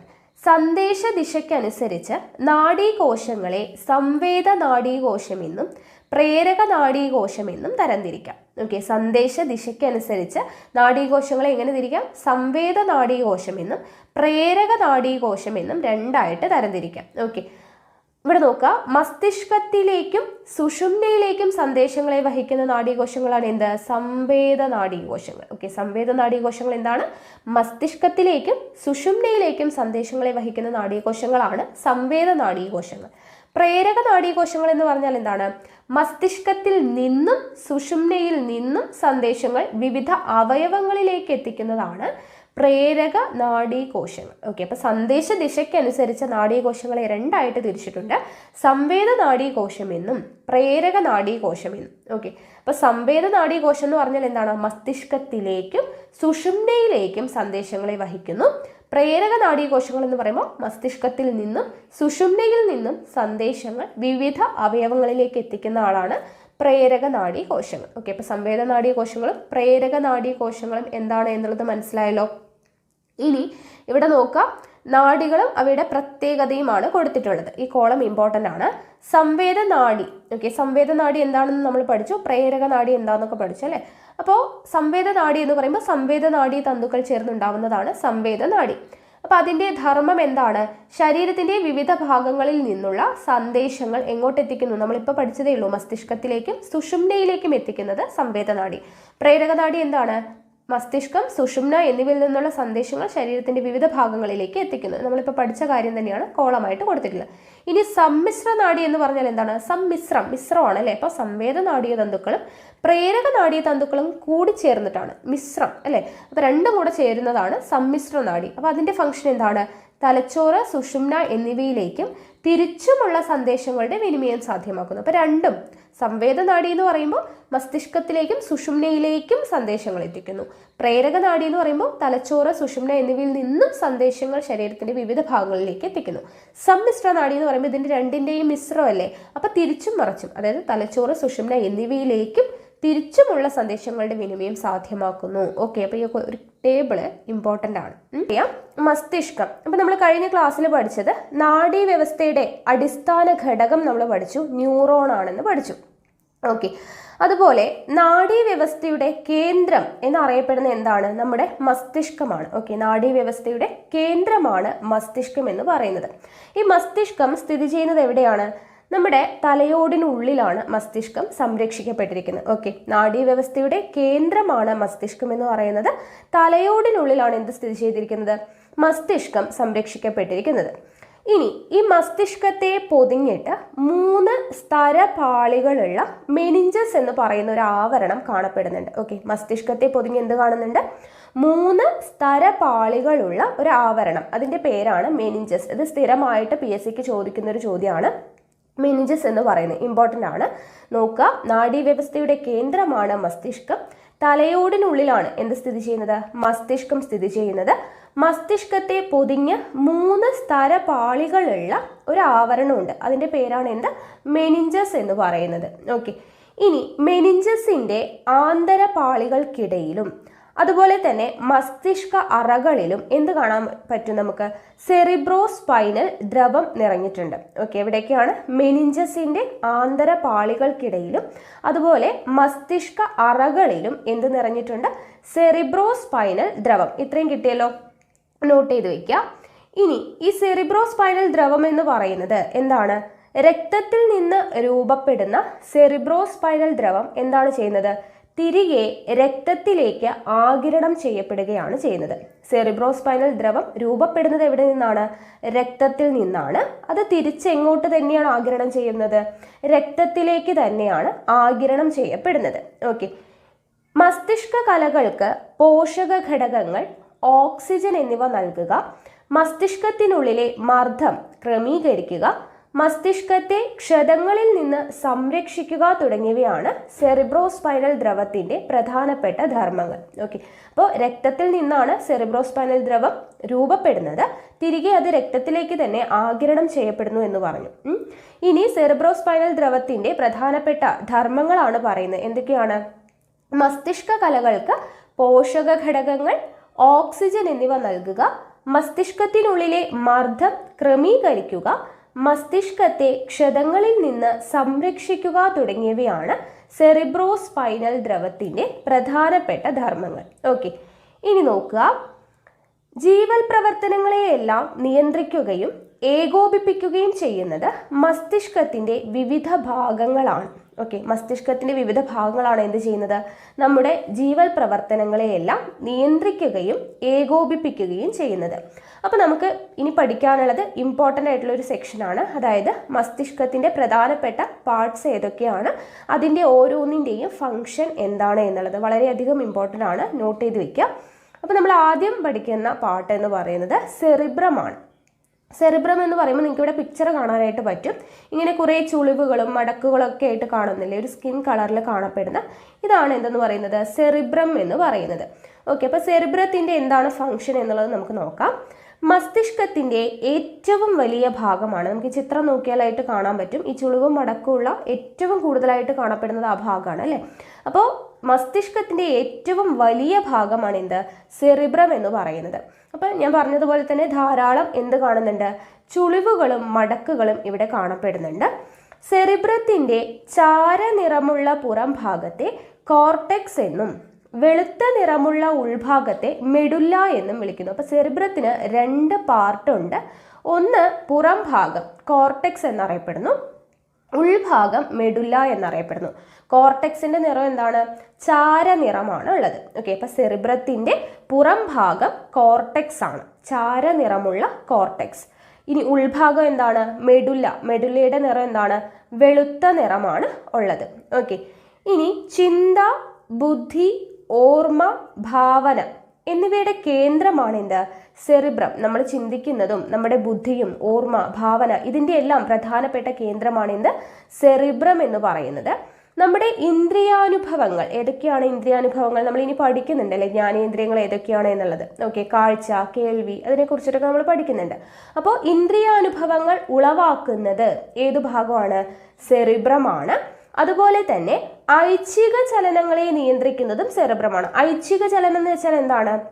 നമ്മുടെ ഇഷ്ടത്തോട് കൂടിയിട്ട് ഇപ്പം നമുക്ക് ഇങ്ങനെ കൈ ഒന്നിങ്ങനെ അനക്കണം എന്ന് തോന്നിക്കഴിഞ്ഞാൽ നമ്മൾ അറിഞ്ഞുകൊണ്ട് ചെയ്യുന്ന പ്രവൃത്തി ചലനങ്ങളെയാണ് ഐച്ഛിക ചലനങ്ങൾ എന്ന് പറയുക. അപ്പോൾ അതിനെയൊക്കെ നിയന്ത്രിക്കുന്നത് ആരാണ്? സെറിബ്രമാണ്. ഓക്കെ, അപ്പം നമ്മുടെ അറിവോട് കൂടിയിട്ട് നമ്മൾ ചെയ്യുന്ന ചലനങ്ങൾ അതിനെ നിയന്ത്രിക്കുന്നത് സെറിബ്രമാണ്. അപ്പോൾ ഇത്രയും കാര്യം സെറിബ്രത്തെക്കുറിച്ച് ഓർത്തിരിക്കുക. മസ്തിഷ്കത്തിൻ്റെ ഏറ്റവും വലിയ ഭാഗമാണ്. ധാരാളം ചുളിവുകളും മടക്കുകളും കാണുന്നുണ്ട്. സെറിബ്രത്തിന് 2 പാർട്ട് ഉണ്ട്. എന്താണ്? ചാരനിറമുള്ള പുറം ഭാഗം കോർട്ടെക്സ് എന്നും വെളുത്ത നിറമുള്ള ഉൾഭാഗം മെഡുല്ല എന്നും വിളിക്കുന്നു. പിന്നെ എന്താ പറഞ്ഞേ?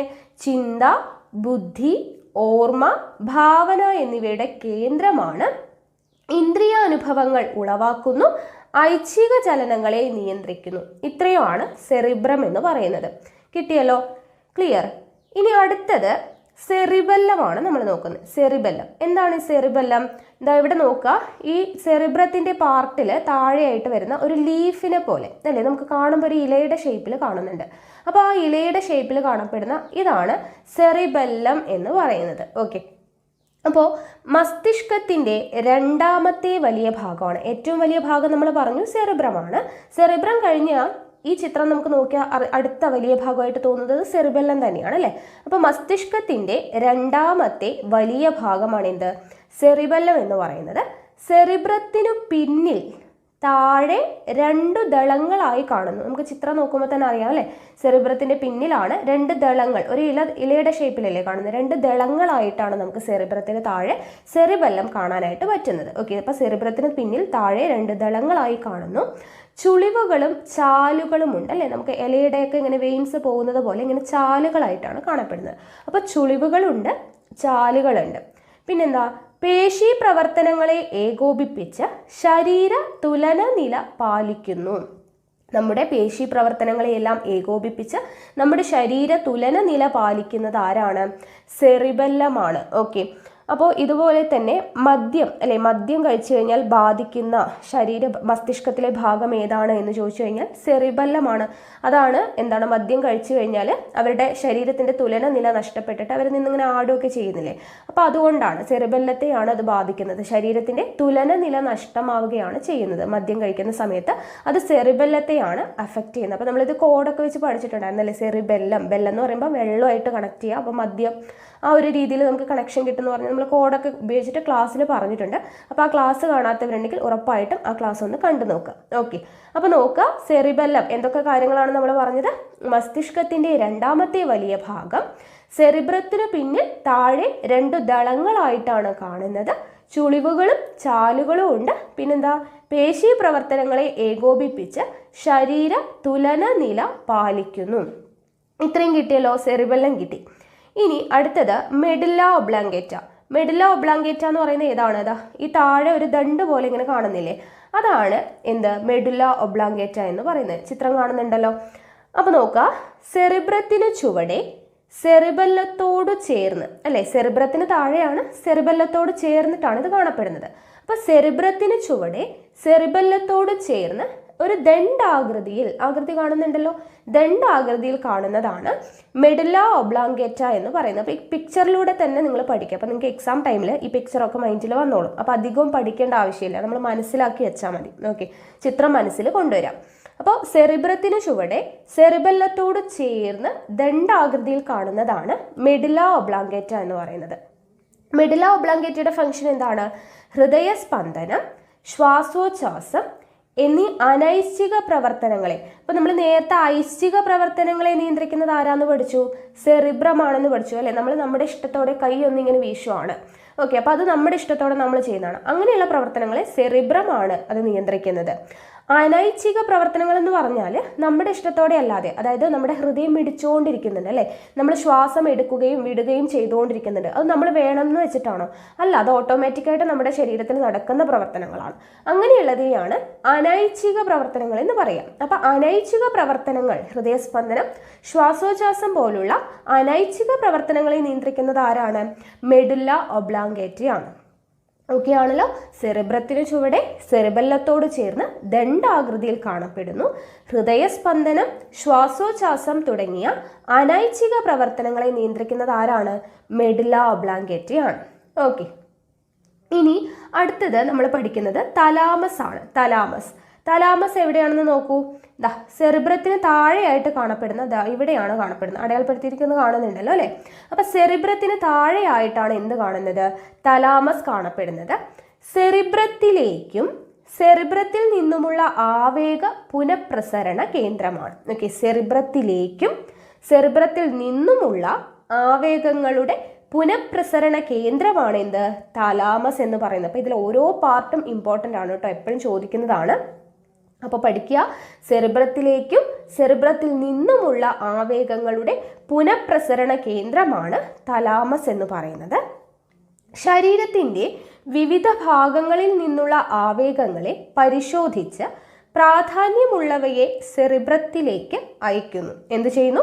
ശരീരത്തിൻ്റെ വിവിധ ഭാഗങ്ങളിൽ നിന്നുള്ള ആവേഗങ്ങളെ പരിശോധിച്ചിട്ട് അതിൽ സെലക്ട് ചെയ്യും. പ്രാധാന്യമുള്ളവയെ മാത്രം സെലക്ട് ചെയ്തിട്ട് സെറിബ്രത്തിലേക്ക് അയക്കുന്നത് ആരാണ്? തലാമസ് ആണ്. ഓക്കെ, അപ്പോൾ തലാമസ് എന്ന് പറയുമ്പോൾ സെറിബ്രത്തിന് താഴെയായി കാണപ്പെടുന്നു. സെറിബ്രത്തിലേക്കും സെറിബ്രത്തിൽ നിന്നുമുള്ള ആവേഗങ്ങളുടെ പുനഃപ്രസരണ കേന്ദ്രമാണ്. ശരീരത്തിൻ്റെ വിവിധ ഭാഗങ്ങളിൽ നിന്നും ആവേഗങ്ങളെ പരിശോധിച്ചിട്ട് എന്ത് ചെയ്യുന്നു? പ്രാധാന്യമുള്ളവയെ മാത്രം സെറിബ്രത്തിലേക്ക് അയക്കുന്ന ആളാണ് തലാമസ് എന്ന് പറയുന്നത്. ഓക്കെ, അപ്പോൾ ഇത്രയും കിട്ടിയല്ലോ. ഇനി തലാമസ് കഴിഞ്ഞാൽ അടുത്ത പാർട്ട് ഹൈപ്പോ തലാമസ് ആണ്. ഹൈപ്പോ തലാമസ് എന്ന് പറയുമ്പോൾ തലാമസിന് തൊട്ട് താഴെ കാണപ്പെടുന്ന ഭാഗം, അല്ലേ? നമ്മൾ തലാമസ് പഠിച്ചു, അതിന് തൊട്ട് താഴെയായിട്ട് കാണപ്പെടുന്നത് ഈ ഭാഗമാണ് എന്തെന്ന് പറയുന്നത്? ഹൈപ്പോ തലാമസ് എന്ന് പറയുന്നത്. ഇതിൻ്റെ ഫംഗ്ഷൻ എന്ന് പറയുന്നത് എന്താണ്?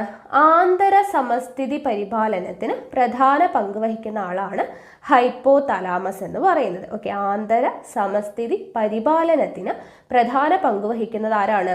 ഹൈപ്പോ തലാമസ് ആണ്. ഓക്കെ ആണല്ലോ. അപ്പോൾ ഇതിൽ ഓരോ പാർട്ട്, മസ്തിഷ്കത്തിൻ്റെ ഓരോ പാർട്ടും വളരെ വ്യക്തമായിട്ട് അതിൻ്റെ ഫംഗ്ഷൻ എന്താണ് എന്നുള്ളത് കൃത്യമായിട്ട് പഠിച്ചു വയ്ക്കാം. ഓക്കെ, അപ്പോൾ മസ്തിഷ്കം നമ്മുടെ കഴിഞ്ഞു. ഇനി സുഷുമ്നയെ കുറിച്ചാണ് നമ്മൾ പഠിക്കുന്നത്. അപ്പോൾ സുഷുമ്ന എന്ന് പറയുമ്പോൾ മെഡുല്ല ഒബ്ലാങ്കേറ്റയുടെ തുടർച്ചയായിട്ട് വരുന്ന ഭാഗമാണ് എന്ത്? സുഷുമ്ന എന്ന് പറയുന്നത്. ഓക്കെ, മെഡുല്ല ഒബ്ലാങ്കേറ്റ എവിടെയാണ്? നമ്മളിപ്പോൾ പിക്ചറിൽ പഠിച്ചല്ലോ. മെഡുല്ല ഒബ്ലാങ്കേറ്റ എവിടെ കിടക്കുന്നു? ഈ ദണ്ഡാകൃതിയിൽ കാണുന്നുണ്ട് അല്ലേ, അവസാനത്തെ ഭാഗം. അപ്പോൾ അതിൻ്റെ ഒരു കണ്ടിന്യൂവേഷൻ ആയിട്ട് വരുന്നതാണ് എന്ത്? സുഷുമ്ന എന്ന് പറയുന്നത്. മെഡുല്ല ഒബ്ലാങ്കേറ്റയുടെ തുടർച്ചയായ ഭാഗമാണ് സുഷുമ്ന. സുഷുമ്ന നട്ടെല്ലിനുള്ളിലാണ് സംരക്ഷിക്കപ്പെട്ടിരിക്കുന്നത്. നമ്മുടെ നട്ടെല്ലില്ലേ, നട്ടെല്ലിനകത്താണ് ആര് സംരക്ഷിക്കപ്പെട്ടിരിക്കുന്നത്? സുഷുമ്ന സംരക്ഷിക്കപ്പെട്ടിരിക്കുന്നത്. മസ്തിഷ്കത്തിലെ പോലെ സുഷുമ്നയും മെനിഞ്ചസ് കൊണ്ട് ആവരണം ചെയ്തിരിക്കുന്നു. നമ്മൾ പറഞ്ഞു മസ്തിഷ്കത്തെ ഒരു 3 സ്തരപാളികളുള്ള ഒരു ആവരണം ഉണ്ടെന്ന് പറഞ്ഞു, മെനിഞ്ചസ് എന്ന് പറഞ്ഞില്ലേ. അതേപോലെ തന്നെ സുഷുമ്നയെയും എന്ത് ചെയ്തിട്ടുണ്ട്? മെനിഞ്ചസ് കൊണ്ട് ആവരണം ചെയ്തിട്ടുണ്ട്. ഇനി സുഷുമ്നയുടെ ഉള്ളിലെ സെൻട്രൽ കനാൽ എന്ന ചാലിലും സെറിബ്രോസ്പൈനൽ ദ്രവമുണ്ട്. നമ്മൾ മസ്തിഷ്കത്തിൽ പഠിച്ചതുപോലെ തന്നെ സെറിബ്രോസ്പൈനൽ ദ്രവം എവിടെയുണ്ട്? സുഷുമ്നയുടെ ഉള്ളിലെ സെൻട്രൽ കനാൽ എന്ന് പറയുന്ന ചാലിൽ ഉണ്ട്. ഓക്കെ, സെൻട്രൽ കനാലിൽ എന്തുണ്ട്? സെറിബ്രോസ്പൈനൽ ദ്രവമുണ്ട്. അപ്പോൾ മെഡുല്ല ഒബ്ലാങ്കേറ്റയുടെ തുടർച്ചയായിട്ടുള്ള ഭാഗമാണ് സുഷുമ്ന. സുഷുമ്ന എവിടെയാണ് സംരക്ഷിക്കപ്പെട്ടിരിക്കുന്നത്? നട്ടെല്ലിനുള്ളിലാണ്. മസ്തിഷ്കത്തിലെ പോലെ തന്നെ സുഷുമ്നയിലും എന്ത് കാണുന്നുണ്ട്? മെനിഞ്ചസ് കൊണ്ടുള്ള ആവരണമുണ്ട്. സുഷുമ്നയുടെ ഉള്ളിലെ സെൻട്രൽ കനാലിൽ എന്ത് കാണുന്നുണ്ട്? സെറിബ്രോസ്പൈനൽ ദ്രവം ഉണ്ട്. ഓക്കെ, സുഷുമ്നയുടെ ബാഹ്യഭാഗത്ത് വൈറ്റ് മാറ്ററും. എന്താണ് വൈറ്റ് മാറ്റർ, എന്താണ് ഗ്രേ മാറ്റർ എന്നുള്ളത് നമ്മൾ പഠിച്ചു അല്ലേ? മയലിൻ ഷീത്ത് കാണുന്നത് വൈറ്റ് മാറ്റർ ആണ്. മൈലിൻ ഷീത്ത് എന്ന് പറയുന്നത് ശ്വാൻ കോശങ്ങളാൽ നിർമ്മിതമാണ് അല്ലെ, അത് വൈറ്റ് കളറിലാണ് കാണുന്നത്. സോ മൈലിൻ ഷീത്ത് പ്രസൻസ് ആയിട്ടുള്ളതിനെ വൈറ്റ് മാറ്റർ എന്ന് പറയും. മൈലിൻ ഷീത്ത് ആബ്സെന്റ് ആയിട്ടുള്ള നാഡീകോശങ്ങളെ ഗ്രേ മാറ്റർ എന്നും പറയും. നമ്മൾ പഠിച്ചായിരുന്നു അല്ലെ. അപ്പൊ സുഷുമ്നയുടെ ബാഹ്യഭാഗത്ത് എന്താണ് കാണുന്നത്? വൈറ്റ് മാറ്ററും ആന്തരഭാഗത്ത് എന്താണ് കാണുന്നത്? ഗ്രേ മാറ്ററും ആണ് കാണപ്പെടുന്നത്. ഓക്കെ, ഇത്രയും ക്ലിയർ ആയല്ലോ. ഇനി നോക്കുക, നട്ടെല്ലിനുള്ളിലെ സുഷുമ്ന എന്ന് പറഞ്ഞിട്ട് ഒരു കോളം കൊടുത്തിട്ടുണ്ട്. നവജാത ശിശുവിൻ്റെ സുഷുമ്ന നട്ടെല്ലിൻ്റെ താഴെ അഗ്രം വരെ നീണ്ടുകിടക്കുന്നു. എന്നാൽ മുതിർന്നവരുടേത് നട്ടെല്ലിൻ്റെ മധ്യഭാഗം വരെ മാത്രമേ ഉള്ളൂ. കാരണം നട്ടെല്ല് വളരുന്നതിനനുസൃതമായി സുഷുമ്ന വളരുന്നില്ല. ഓക്കെ, അപ്പം എന്താണ് സുഷുമ്ന എന്ന് പറയുന്നത്? വളരുന്നില്ല. നട്ടെല്ല് വളരുന്നതിനനുസരിച്ച് എന്ത് വളരില്ല? സുഷുമ്നയ്ക്ക് കൃത്യമായിട്ടൊരു നീളമുണ്ട്, അത്രേ ഉണ്ടാവുള്ളൂ. അപ്പോൾ സുഷുമ്ന നമ്മുടെ നട്ടെല്ല് വളരുന്നതിനനുസരിച്ച് വളരുന്നില്ല. അപ്പോൾ നമ്മുടെ മുതിർന്നവരുടെ നട്ടെല്ല് നീളം ഉണ്ടാവും, അതിൻ്റെ മധ്യഭാഗം വരെ ആരുണ്ടാവുള്ളൂ? സുഷുമ്ന ഉണ്ടാവുള്ളൂ. പക്ഷെ നവജാത ശിശുക്കളുടെ നട്ടെല്ലിൻ്റെ അത്രയും വരെ, അഗ്രം വരെ നീട്ടം ആർക്കുണ്ടാവും? സുഷുമ്നയ്ക്ക് ഉണ്ടാവും. അപ്പോൾ ഈ കോളം ഒന്ന് വായിക്കുക കേട്ടോ. അടുത്തത് നോക്കുക, സുഷുമ്നയിൽ നിന്നും, ഇവിടെ സുഷുമ്നയുടെ ഛേദമാണ് കൊടുത്തിട്ടുള്ളത്. സുഷുമ്നയിൽ നിന്നും 31 ജോഡി സുഷുമ്നാ നാഡികൾ പുറപ്പെടുന്നു. സുഷുമ്നയിൽ നിന്നും എത്രയാണ്? 31 ജോഡിയാണ് കേട്ടോ, നോട്ട് ചെയ്തേക്കുക. സുഷുമ്നയിൽ നിന്നും 31 ജോഡി സുഷുമ്നാ നാഡികൾ പുറപ്പെടുന്നുണ്ട്. ഓരോ സുഷുമ്നാ നാഡിയും ഡോർസൽ റൂട്ട്, വെൻട്രൽ റൂട്ട് എന്നിവ ചേർന്നുണ്ടാവുന്നു. ഓരോ സുഷുമ്നാ നാഡിയും എങ്ങനെയാണ് ഉണ്ടാവുന്നത്? ഡോർസൽ റൂട്ട്, വെൻട്രൽ റൂട്ട് എന്നിവ ചേർന്നിട്ടാണ്. ഇവിടെ കൊടുത്തിട്ടുണ്ട് ചിത്രം. ഡോർസൽ റൂട്ടും വെൻട്രൽ റൂട്ടും ചേർന്നിട്ടാണ് ഉണ്ടാവുന്നത്. ഇവിടെ പിക്ചർ കൊടുത്തിരിക്കുന്നതാണോ? അങ്ങനെയാണ് ഉണ്ടാവുന്നത്. ഇനി സംവേദ ആവേഗങ്ങൾ ഡോർസൽ റൂട്ടിലൂടെ സുഷുമ്നയിലേക്കും. ഓക്കെ, സംവേദ ആവേഗങ്ങൾ, സംവേദനാഡിയും പ്രേരകനാഡിയും എന്താണെന്ന് നമ്മൾ പഠിച്ചു കഴിഞ്ഞ ക്ലാസ്സിൽ അല്ലെ. അപ്പോൾ സംവേദ ആവേഗങ്ങൾ എവിടെയാണ്? ഡോർസൽ റൂട്ടിലൂടെ സുഷുമ്നയിലേക്ക്. പ്രേരക ആവേഗങ്ങൾ വെൻട്രൽ റൂട്ടിലൂടെ പുറത്തേക്കും പ്രവഹിക്കുന്നു കേട്ടോ. സംവേദ ആവേഗങ്ങൾ ഡോർസൽ റൂട്ടിലൂടെ സുഷുമ്നയിലേക്കും, പ്രേരക ആവേഗങ്ങൾ വെൻട്രൽ റൂട്ടിലൂടെ പുറത്തേക്കുമാണ് പ്രവഹിക്കുന്നത്. ശരീരത്തിൻ്റെ വിവിധ ഭാഗങ്ങളിൽ നിന്നുള്ള ആവേഗങ്ങളെ, മസ്തിഷ്കത്തിലേക്കും തിരിച്ചും പ്രേഷണം ചെയ്യുന്നതും നടത്തം, ഓട്ടം എന്നീ പ്രവർത്തനങ്ങളിലെ ആവർത്തന ചലനം ഏകോപിപ്പിക്കുന്നതും സുഷുമ്നയാണ്. അപ്പോൾ സുഷുമ്നയുടെ പ്രധാനപ്പെട്ട ഫംഗ്ഷനാണ് പറയുന്നത്. എന്തൊക്കെയാണ്? ശരീരത്തിൻ്റെ വിവിധ ഭാഗങ്ങളിൽ നിന്നുള്ള ആവേഗങ്ങളെ മസ്തിഷ്കത്തിലേക്കും, നമ്മുടെ ശരീരത്തിൻ്റെ വിവിധ ഭാഗങ്ങളിൽ നിന്നുള്ള ആവേഗങ്ങളെ മസ്തിഷ്കത്തിലേക്കും തിരിച്ചും, അതായത് മസ്തിഷ്കത്തിൽ നിന്നും ശരീരത്തിൻ്റെ വിവിധ ഭാഗങ്ങളിലേക്കും പ്രേഷണം ചെയ്യുന്നതും നടത്തം, ഓട്ടം എന്നീ പ്രവർത്തനങ്ങളിലെ ആവർത്തന ചലനം ഏകോപിപ്പിക്കുന്നതും ആരാണ്? സുഷുമ്നയാണ്. ഓക്കെ, അപ്പോൾ സുഷുമ്നയുടെ ഫംഗ്ഷനും കിട്ടിയല്ലോ. അപ്പോൾ നമ്മളിപ്പോൾ എന്തൊക്കെ പഠിച്ചു? സുഷുമ്നയുടെ സംരക്ഷണം, അതിൻ്റെ രൂപപ്പെടൽ, സുഷുമ്നയുടെ ധർമ്മം, ഇത്രയും കാര്യങ്ങൾ പഠിച്ചു കഴിഞ്ഞു. ഓക്കെ, ഇനി അടുത്തത് റിഫ്ലെക്സ് പ്രവർത്തനങ്ങളാണ് നോക്കുന്നത്. എന്താണ് റിഫ്ലെക്സ് പ്രവർത്തനങ്ങൾ എന്ന് പറഞ്ഞാൽ? അതായത് നമ്മുടെ ഇച്ഛാനുസരണമല്ലാതെ ഉദ്ദീപനങ്ങൾക്കനുസരിച്ച് ആകസ്മികമായി നടക്കുന്ന പ്രതികരണങ്ങളാണ് റിഫ്ലെക്സ് പ്രവർത്തനങ്ങൾ. ഒരു എക്സാമ്പിൾ പറഞ്ഞു കഴിഞ്ഞാൽ നമുക്കറിയാനായിട്ട് പറ്റും. ഇപ്പം നമ്മുടെ കൈ ഇപ്പം തീയുണ്ട്, തീയിൻ്റെ അടുത്തേക്ക് നമ്മുടെ കൈ പോയി കഴിഞ്ഞാൽ ചൂട് തട്ടുന്ന സമയത്ത് നമ്മൾ പെട്ടെന്ന് കൈ പുറകിലോട്ട് വലിക്കും. അത് നമ്മൾ വേണമെന്ന് വെച്ചിട്ടല്ല, പക്ഷെ ആ ഒരു ഉദ്ദീപനം നമുക്ക് കിട്ടുമ്പോൾ നമ്മൾ അറിയാതെ പ്രതികരിച്ചു പോവുകയാണ് അല്ലേ.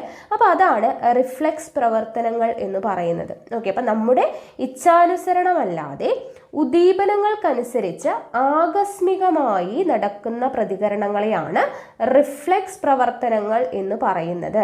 ഈ പ്രവർത്തനങ്ങൾ ഒരിക്കലും എന്താണ് ബോധപൂർവമല്ല അല്ലെ, നമ്മൾ അറിഞ്ഞുകൊണ്ട് ചെയ്യുന്നതല്ല. ഓട്ടോമാറ്റിക്കലി നമുക്കൊരു വേദന വരുന്നു അല്ലെങ്കിൽ ചൂട് തട്ടുന്നു എന്ന് പറയുമ്പോൾ നമ്മൾ ഓട്ടോമാറ്റിക്കായിട്ട് നമ്മുടെ കൈ പുറകിലോട്ട് വലിക്കാനുള്ള ഒരു ടെൻഡൻസി വരും. അത് ഓട്ടോമാറ്റിക്കായിട്ട്, അത് ബോധപൂർവമല്ല അല്ലേ. അപ്പോൾ അതിനെയാണ് റിഫ്ലെക്സ് പ്രവർത്തനങ്ങൾ എന്ന് പറയുന്നത്. ഓക്കെ, ഇനി ഇവിടെ നോക്കുക, റിഫ്ലെക്സ് പ്രവർത്തനങ്ങളിലെ ആവേഗങ്ങളുടെ സഞ്ചാരപാത കൊടുത്തിട്ടുണ്ട്. അപ്പോൾ ഇവിടെ ഓരോന്നും പ്രേരകനാഡി നമ്മൾ പഠിച്ചതാണ് അല്ലേ. സുഷുമ്നയിൽ നിന്നുള്ള നിർദ്ദേശം ബന്ധപ്പെട്ട പേശിയിലേക്ക് കൊണ്ടുപോകുന്നു. സുഷുമ്നയിൽ നിന്നുള്ള നിർദ്ദേശം എന്ത് ചെയ്യുന്നു? ബന്ധപ്പെട്ട പേശിയിലേക്ക് കൊണ്ടുപോകുന്ന ആളാണ് പ്രേരകനാഡി എന്ന് പറയുന്നത്. ഇനി ഇവിടെ ബന്ധപ്പെട്ട പേശി എന്താണ്? പേശികളുടെ പ്രവർത്തനത്താൽ കൈ പിൻവലിക്കുന്നു. അപ്പോൾ ഇവിടെ നമ്മൾ കൊടുത്തിരിക്കുന്ന ഒരു ഓർഡർ നോക്കുക. ഫസ്റ്റ് ആദ്യം എവിടെയാണോ ഉദ്ദീപനം, അതായത് ഇവിടെ തീ കണ്ടോ, തീയുടെ പിക്ചർ കൊടുത്തിട്ടുണ്ട്. അതിൽ നമ്മുടെ വിരൽ ഇങ്ങനെ അടുത്ത് പോയപ്പോൾ എന്താണ്? ഗ്രാഹി ആവേഗങ്ങൾ രൂപപ്പെടുത്തുന്നു. ഗ്രാഹി എന്ത് ചെയ്തു? ആവേഗങ്ങൾ രൂപപ്പെടുത്തി. അതിനുശേഷം സംവേദനാഡി എന്താണ് ചെയ്യുന്നത്? ആവേഗങ്ങളെ സുഷുമ്നയിലേക്ക് എത്തിക്കുന്നു. ഓക്കെ, ഇവിടെ ചൂട് തട്ടുന്നു അല്ലേ. അപ്പോൾ ആ ആവേഗങ്ങളെ സുഷുമ്നയിലേക്ക് എത്തിക്കുന്നു. അടുത്തത് ഇന്റർന്യൂറോൺ എന്താണ് ചെയ്യുന്നത്? ഈ സംവേദനാഡിയെയും പ്രേരകനാഡിയെയും ബന്ധിപ്പിക്കുന്ന നാഡീകോശമാണ് ഇന്റർന്യൂറോൺ. അപ്പോൾ എന്താണ്? സംവേദനാഡിയെയും പ്രേരകനാഡിയെയും ബന്ധിപ്പിക്കുന്ന നാഡീകോശമാണ് ഇന്റർന്യൂറോൺ. സംവേദ ആവേഗങ്ങൾക്കനുസൃതമായി വേഗത്തിലുള്ള പ്രതികരണ നിർദ്ദേശങ്ങൾ രൂപപ്പെടുത്തുന്നു. ഓക്കെ, അപ്പോൾ ആദ്യം നമ്മൾ തീയിലോട്ട് പോയപ്പോൾ ഗ്രാഹി, അതായത് ആവേഗങ്ങൾ രൂപപ്പെടുത്തുന്നു. സംവേദനാഡി എന്ത് ചെയ്യുന്നു? ആവേഗങ്ങളെ സുഷുമ്നയിലേക്ക് എത്തിക്കുന്നു. ഇന്റർന്യൂറോൺ എന്ത് ചെയ്യുന്നു? സംവേദ ആവേഗങ്ങൾക്കനുസൃതമായിട്ട് വേഗത്തിലുള്ള പ്രതികരണ നിർദ്ദേശങ്ങൾ രൂപപ്പെടുത്തുന്നു. പ്രേരകനാഡി എന്ത് ചെയ്യുന്നു? സുഷുമ്നയിൽ നിന്നുള്ള നിർദ്ദേശം ബന്ധപ്പെട്ട പേശിയിലേക്ക് കൊണ്ടുപോകുന്നു. ദെൻ ബന്ധപ്പെട്ട പേശി എന്ത് ചെയ്യുന്നു? പേശികളുടെ പ്രവർത്തനത്താൽ കൈ പിൻവലിക്കുന്നു. അപ്പോൾ ഇങ്ങനെയാണ് ഒരു റിഫ്ലെക്സ് പ്രവർത്തനം നടക്കുന്നത്. ഓക്കെ, അപ്പോൾ ഈ ഒരു ചാർട്ട് ഇങ്ങനെ പഠിച്ചു വയ്ക്കാം. ഓക്കെ, ഓരോന്നും എന്താണ് ചെയ്യുന്നത് എന്നുള്ളത് ജസ്റ്റ് ഒന്ന് വായിച്ചു പഠിക്കാം. ഇനി റിഫ്ലെക്സ് പ്രവർത്തനത്തിലെ ആവേഗങ്ങളുടെ സഞ്ചാരപാതയാണ് റിഫ്ലെക്സ് ആർക്ക്. റിഫ്ലെക്സ് ആർക്ക് എന്താണ്? റിഫ്ലെക്സ് പ്രവർത്തനങ്ങളിലെ ആവേഗങ്ങളുടെ സഞ്ചാരപാതയാണ് റിഫ്ലെക്സ് ആർക്ക് എന്ന് പറയുന്നത്. പ്രധാനമായും സുഷുമ്നയാണ് റിഫ്ലെക്സ് പ്രവർത്തനത്തിന്റെ കേന്ദ്രമായിട്ട് പ്രവർത്തിക്കുന്നത്. അപ്പോൾ റിഫ്ലെക്സ് പ്രവർത്തനത്തിന്റെ കേന്ദ്രമായി പ്രവർത്തിക്കുന്നത് ആരാണ്? സുഷുമ്നയാണ്. ഓരോ സെന്റൻസ് നമ്മൾ വായിക്കുന്നത് എന്തിനാണ്? സ്റ്റേറ്റ്മെന്റ് വൈസ് ക്വസ്റ്റ്യൻസ് വരുവാണെങ്കിൽ ടെക്സ്റ്റിലെ അതേ സെന്റൻസ്, SCERT ടെക്സ്റ്റ് ബുക്കിലെ അതേ സെന്റൻസ് അതുപോലെ തന്നെ കൊടുത്തിട്ടൊക്കെയാണ് നമുക്ക് ചോദ്യങ്ങൾ കാണാൻ പറ്റുന്നത്. അപ്പോൾ ഓരോ സെന്റൻസും നിങ്ങൾ വായിക്കുക തന്നെ വേണം. ഓക്കെ, അപ്പോൾ നോക്കുക, റിഫ്ലെക്സ് പ്രവർത്തനങ്ങളുടെ കേന്ദ്രമായിട്ട് പ്രവർത്തിക്കുന്നത് ആരാണ്? സുഷുമ്നയാണ്. ഇത്തരം റിഫ്ലെക്സുകളാണ് സ്പൈനൽ റിഫ്ലെക്സുകൾ. ഓക്കെ, അപ്പോൾ എന്താണ്? സുഷുമ്നയാണ് റിഫ്ലെക്സ് പ്രവർത്തനത്തിന്റെ കേന്ദ്രമായിട്ട് വർത്തിക്കുന്നത്. ഇത്തരം റിഫ്ലെക്സുകളാണ് സ്പൈനൽ റിഫ്ലെക്സുകൾ. എന്നാൽ എല്ലാ റിഫ്ലെക്സുകളും സുഷുമ്നയുടെ നിയന്ത്രണത്തിലല്ല. സുഷുമ്നയുടെ നിയന്ത്രണത്തിലുള്ള റിഫ്ലെക്സുകളെയാണ് സ്പൈനൽ റിഫ്ലെക്സുകൾ എന്ന് പറയുന്നത്. കണ്ണിൽ ഇപ്പോൾ എന്താണ്? സുഷുമ്നയിലല്ലാത്ത കാര്യമാണ് പറയുന്നത്. കണ്ണിൽ പെട്ടെന്ന് പ്രകാശം പതിക്കുമ്പോഴോ അല്ലെങ്കിൽ ഏതെങ്കിലും വസ്തുക്കൾ കണ്ണിന് നേരെ വരുമ്പോഴോ നമ്മൾ പെട്ടെന്ന് ഇങ്ങനെ കണ്ണ് ചീമും അല്ലെ. വെളിച്ചം നല്ല പോലെ പ്രകാശം നമുക്ക് അടിക്കുന്ന സമയത്ത് നമ്മൾ പെട്ടെന്ന് കണ്ണ് ചീമും. അപ്പോൾ ഇതും എന്താണ്? ഒരു റിഫ്ലെക്സ് പ്രവർത്തനം തന്നെയാണ്. അപ്പോൾ ഇത് സെറിബ്രത്തിന്റെ നിയന്ത്രണത്തിലുള്ള റിഫ്ലെക്സ് പ്രവർത്തനങ്ങളാണ് അല്ലെ. നമ്മൾ പറഞ്ഞു ഇന്ദ്രിയാനുഭവങ്ങളൊക്കെ എന്താണ് കൺട്രോൾ ചെയ്യുന്നത് സെറിബ്രമാണെന്ന് പറഞ്ഞു. അപ്പോൾ സെറിബ്രത്തിന്റെ നിയന്ത്രണത്തിലുള്ള റിഫ്ലെക്സ് പ്രവർത്തനങ്ങളാണ്. അതിനെയാണ് സെറിബ്രൽ റിഫ്ലെക്സ് എന്ന് പറയുന്നത്. ഓക്കെ, അപ്പോൾ സുഷുമ്നയുടെ നിയന്ത്രണത്തിലുള്ള റിഫ്ലെക്സ് പ്രവർത്തനങ്ങളെ നമ്മൾ സ്പൈനൽ റിഫ്ലെക്സുകൾ എന്ന് പറയും. സെറിബ്രത്തിന്റെ നിയന്ത്രണത്തിലുള്ള റിഫ്ലെക്സ് പ്രവർത്തനങ്ങളെ നമ്മൾ സെറിബ്രൽ റിഫ്ലെക്സ് എന്ന് പറയും. അപ്പോൾ ഒരു സ്പൈനൽ റിഫ്ലെക്സിന് എക്സാമ്പിൾ ആണ് നമ്മൾ എന്തെന്ന് പറഞ്ഞത്? ഈ കൈ ഇങ്ങനെ തീയിലോട്ട് അടുപ്പിക്കുമ്പോൾ നമുക്ക് ചൂട് തട്ടുമ്പോൾ പെട്ടെന്ന് നമ്മൾ കൈ പുറകോട്ട് വലിക്കുന്നതൊക്കെ സുഷുമ്നയുടെ, അതായത് സ്പൈനൽ റിഫ്ലെക്സിന് എക്സാമ്പിൾ ആണ്. ഇപ്പോൾ പ്രകാശം നമ്മുടെ കണ്ണിൽ പതിക്കുമ്പോൾ നമ്മൾ പെട്ടെന്ന് കണ്ണ് ചിമ്മുന്നു. അത് എന്തിന് എക്സാമ്പിൾ ആണ്? സെറിബ്രൽ റിഫ്ലെക്സിന് എക്സാമ്പിൾ ആണ്. ഓക്കെ, മനസ്സിലായല്ലോ. ഇനി മദ്യവും റിഫ്ലെക്സും. മദ്യം മസ്തിഷ്കത്തിലെ ഗാമ അമിനോ ബ്യൂട്ടിറിക് ആസിഡ് എന്ന നാഡീപ്രേഷകത്തിന്റെ പ്രവർത്തനത്തെ ത്വരിതപ്പെടുത്തുന്നു. മദ്യം എന്താണ് ചെയ്യുന്നത്? മസ്തിഷ്കത്തിലെ ഗാമ അമിനോ ബ്യൂട്ടിറിക് ആസിഡ് എന്ന നാഡീയ പ്രേഷകത്തിന്റെ പ്രവർത്തനത്തെ ത്വരിതപ്പെടുത്തുന്നു. GABA. ഓക്കെ, അതിനെ ത്വരിതപ്പെടുത്തുന്നു. മസ്തിഷ്ക പ്രവർത്തനത്തെ മന്ദീഭവിക്കുന്ന ഈ നാഡീയ പ്രേഷകത്തിന്റെ ഉയർന്ന അളവ് റിഫ്ലക്സ് പ്രവർത്തനങ്ങൾ മന്ദീഭവിക്കുന്നതിനും ഉചിതമായ തീരുമാനങ്ങൾ ഉചിത സമയത്ത് കൈക്കൊള്ളുന്നതിനും തടസ്സമാകും. അതായത് മദ്യപിച്ചു കഴിഞ്ഞാൽ കറക്റ്റായിട്ട് റിഫ്ലക്സ് പ്രവർത്തനങ്ങളൊന്നും നടക്കില്ല. തീയിൽ പോയി ചവിട്ടിയാലും ചിലർ അറിയാതെ അല്ലേ മദ്യപിച്ചു കഴിഞ്ഞാൽ എന്താണ് ചെയ്യുന്നതെന്ന് അറിയില്ല. അപ്പോൾ അവിടെ സംഭവിക്കുന്നത് എന്താണ്? മദ്യപിച്ചു കഴിഞ്ഞാൽ മസ്തിഷ്കത്തിലെ ഗാമ അമിനോ ബ്യൂട്ടിറിക് ആസിഡ് എന്ന് പറയുന്ന നാഡീയ പ്രേഷകത്തിന്റെ പ്രവർത്തനത്തെ ത്വരിതപ്പെടുത്തുകയും മസ്തിഷ്ക പ്രവർത്തനത്തെ മന്ദീഭവിക്കുകയും ചെയ്യുകയാണ്. ഓക്കെ, മന്ദീഭവിക്കുക എന്ന് പറഞ്ഞാൽ എന്താണ്? പതുക്കെയാക്കുക. മസ്തിഷ്ക പ്രവർത്തനങ്ങളൊക്കെ വളരെ സ്ലോ ആയിട്ട് നടക്കും. അങ്ങനെ ഈ നാഡീയ പ്രേഷകത്തിന്റെ ഉയർന്ന അളവ് എന്ത് ചെയ്യും? റിഫ്ലക്സ് പ്രവർത്തനങ്ങൾ മെല്ലെയാണ് നടക്കാനായിട്ട് കാരണമാകുന്നത്. അപ്പോൾ എന്താണ്? കറക്റ്റായിട്ട് മെല്ലെ മസ്തിഷ്ക പ്രവർത്തനങ്ങൾ സ്ലോ ആവുന്ന സമയത്ത് പെട്ടെന്ന് ഇപ്പോൾ തീയിൽ കൈവെട്ടാലും പെട്ടെന്ന് പുറകോട്ട് വലിക്കാനുള്ള ആ പ്രവർത്തനം അവിടെ നടക്കുന്നില്ല. ഓക്കെ, അപ്പോൾ അതാണ് മദ്യപിച്ചു കഴിഞ്ഞാൽ ഒന്നും അറിയാതെ തീയിലും പോയി ചവിട്ടും അല്ലേ. അപ്പോൾ അങ്ങനെയുള്ള കാര്യങ്ങളൊക്കെ നടക്കുന്നത്. അതൊന്ന് നോട്ട് ചെയ്ത് വെച്ചേക്കാം. ഇനി അടുത്തത് നോക്കാം, സ്വതന്ത്ര നാഡീവ്യവസ്ഥ. സ്വതന്ത്ര നാഡീവ്യവസ്ഥയെക്കുറിച്ചാണ് നമ്മൾ പറയുന്നത്. ഇവിടെ നോക്കാം, ബോധതലത്തിന് വെളിയിൽ നടക്കുന്ന പ്രവർത്തനങ്ങളെ നിയന്ത്രിക്കുന്നത് പെരിഫറൽ നാഡീവ്യവസ്ഥയുടെ ഭാഗമായ സ്വതന്ത്ര നാഡീവ്യവസ്ഥയാണ്. എന്താണ്? ബോധതലത്തിന് വെളിയിൽ നടക്കുന്ന പ്രവർത്തനങ്ങളെ നിയന്ത്രിക്കുന്നത് ആരാണ്? പെരിഫറൽ നാഡീവ്യവസ്ഥയുടെ ഭാഗമായ സ്വതന്ത്ര നാഡീവ്യവസ്ഥയാണ്. സിമ്പത്തറ്റിക് വ്യവസ്ഥയും പാരാസിമ്പത്തറ്റിക് വ്യവസ്ഥയും ചേർന്നതാണ് ഇന്ന് സ്വതന്ത്ര നാഡീവ്യവസ്ഥ. സ്വതന്ത്ര നാഡീവ്യവസ്ഥ സിമ്പത്തറ്റിക് വ്യവസ്ഥയും പാരാസിമ്പത്തറ്റിക് വ്യവസ്ഥയും കൂടെ ചേർന്നിട്ടുള്ളതാണ്. ഓക്കെ, അപ്പോൾ അതെങ്ങനെയാണ് നോക്കുക. ഇവിടെ നമുക്ക് തന്നിട്ടുണ്ട് സ്വതന്ത്ര നാഡീവ്യവസ്ഥയുടെ പിക്ചർ തന്നിട്ടുണ്ട്. സിമ്പത്തറ്റിക് വ്യവസ്ഥയിൽ വരുന്നതും പാരാസിമ്പത്തറ്റിക് വ്യവസ്ഥയിലും വരുന്നത് കാര്യങ്ങൾ എങ്ങനെയാണ് എന്നുള്ളത് നോക്കാം. സിമ്പത്തറ്റിക് വ്യവസ്ഥയിലാണെങ്കിൽ കണ്ണിലെ പ്യൂപ്പിൾ എന്ത് ചെയ്യുന്നു? വികസിക്കുന്നു. ഏതെങ്കിലും ഒന്ന് നിങ്ങൾ ഒരു സൈഡ് മാത്രം വൃത്തിയായിട്ട് പഠിക്കുക. അപ്പോൾ മറ്റേത് എന്തായിരിക്കും? അതിൻ്റെ ഓപ്പോസിറ്റ് ആയിരിക്കും. നോക്കാം, കണ്ണിലെ പ്യൂപ്പിൾ വികസിക്കുന്നു. എവിടെയാണ്? സിമ്പത്തറ്റിക്കിൽ. പാരാസിമ്പത്തറ്റിക് ആകുമ്പോൾ അത് ചുരുങ്ങുന്നു. സിമ്പത്തറ്റിക് വ്യവസ്ഥയിൽ ഉമിനീർ ഉൽപാദനം കുറയുന്നു. അപ്പോൾ ഇവിടെ എന്താണ്? കൂടുന്നു. പാരാസിമ്പത്തറ്റിക്കിലാവുമ്പോൾ കൂടുന്നു. ഇവിടെ ശ്വാസനാളം വികസിക്കുന്നു, ഇവിടെ സങ്കോചിക്കുന്നു. ഇവിടെ ഹൃദയമിടിപ്പ് കൂടുന്നു, ഇവിടെ ഹൃദയമിടിപ്പ് സാധാരണ നിലയിലാകുന്നു.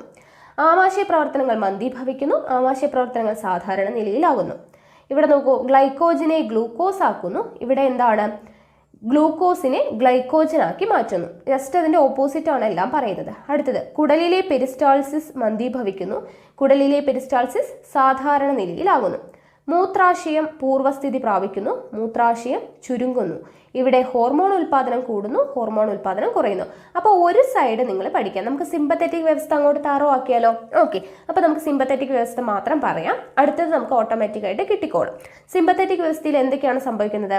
കണ്ണിലെ പ്യൂപ്പിൾ വികസിക്കുന്നു. സിമ്പത്തറ്റിക് ആണ് നമ്മൾ പറയുന്നത് കേട്ടോ. സിമ്പത്തറ്റിക്, കണ്ണിലെ പ്യൂപ്പിൾ എന്ത് ചെയ്യുന്നു? വികസിക്കുന്നു. അപ്പം അതിൻ്റെ ഓപ്പോസിറ്റ് നിങ്ങൾ ഓർത്തോണം കേട്ടോ. കണ്ണിലെ പ്യൂപ്പിൾ വികസിക്കുന്നു, സിമ്പത്തറ്റിക് വ്യവസ്ഥ. ഉമിനീർ ഉൽപാദനം എന്ത് ചെയ്യുന്നു? കുറയുന്നു. ഓക്കെ, കണ്ണിലെ പ്യൂപ്പിൾ വികസിക്കുന്നു, ഉമിനീർ ഉൽപാദനം കുറയുന്നു, ശ്വാസനാളം വികസിക്കുന്നു, ഹൃദയമിടിപ്പ് കൂടുന്നു. അതുപോലെ ആമാശയ പ്രവർത്തനങ്ങൾ മന്ദീഭവിക്കുന്നു, ഗ്ലൈക്കോജനെ ഗ്ലൂക്കോസ് ആക്കുന്നു, കുടലിലെ പെരിസ്റ്റാൾസിസ് മന്ദീഭവിക്കുന്നു, മൂത്രാശയം പൂർവ്വസ്ഥിതി പ്രാപിക്കുന്നു, ഹോർമോൺ ഉൽപാദനം കൂടുന്നു. ഓക്കെ, അപ്പോൾ ഇത്രയാണ് സിമ്പത്തറ്റിക് വ്യവസ്ഥയിൽ. അപ്പോൾ അതിൻ്റെ ഓപ്പോസിറ്റ് ആണ് എന്ത്? പാരാസിമ്പത്തറ്റിക് വ്യവസ്ഥ. ഓക്കെ, അപ്പോൾ അതൊന്ന് പഠിച്ചു വെക്കുക കേട്ടോ. ഒരു ഭാഗം ക്ലിയർ ആക്കി കഴിഞ്ഞാൽ അപ്പോൾ നമുക്ക് കൺഫ്യൂഷനൊന്നും വരില്ല. ഇനി നമുക്ക് പഠിക്കാനുള്ളത് രോഗങ്ങളാണ്. നാഡീവ്യവസ്ഥയ്ക്ക് തകരാറൊക്കെ ഉണ്ടാകുന്ന സമയത്ത് നമുക്ക് നാഡീവ്യവസ്ഥയിൽ ചെറിയ തകരാറുകൾ പോലും നല്ല ആരോഗ്യ പ്രശ്നങ്ങൾ ഉണ്ടാക്കും. അപ്പം അങ്ങനെയുള്ള രോഗങ്ങളാണ് നമ്മൾ പറയുന്നത്.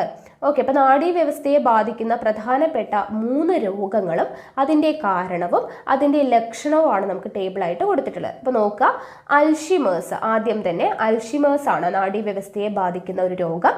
അൽഷിമേഴ്സ് നമ്മൾ എല്ലാവരും കേട്ടിട്ടുള്ളതാണ്. അപ്പോൾ അതിൻ്റെ ലക്ഷണം നമുക്കൊക്കെ അറിയാം അല്ലേ, എന്താണ്? കേവല ഓർമ്മകൾ പോലും ഇല്ലാതാവുക, കൂട്ടുകാരെയും ബന്ധുക്കളെയും തിരിച്ചറിയാൻ കഴിയാതെ വരിക, ദിനചര്യകൾ പോലും ചെയ്യാൻ കഴിയാതെ വരിക. നമ്മളറിയാം തന്മാത്ര എന്ന് പറഞ്ഞ് മോഹൻലാലിൻ്റെ ഒരു ഫിലിം ഒക്കെ ഉണ്ട് അല്ലേ. അപ്പോൾ അത് കണ്ടു കഴിഞ്ഞാൽ അൽഷിമേഴ്സിൻ്റെ കറക്റ്റ് ആയിട്ടുള്ള അവസ്ഥ എന്താണ് എന്നുള്ളത് നമുക്ക് അറിയാനായിട്ട് പറ്റും. അപ്പോൾ അതാണ് ലക്ഷണങ്ങൾ എന്ന് പറയുന്നത്.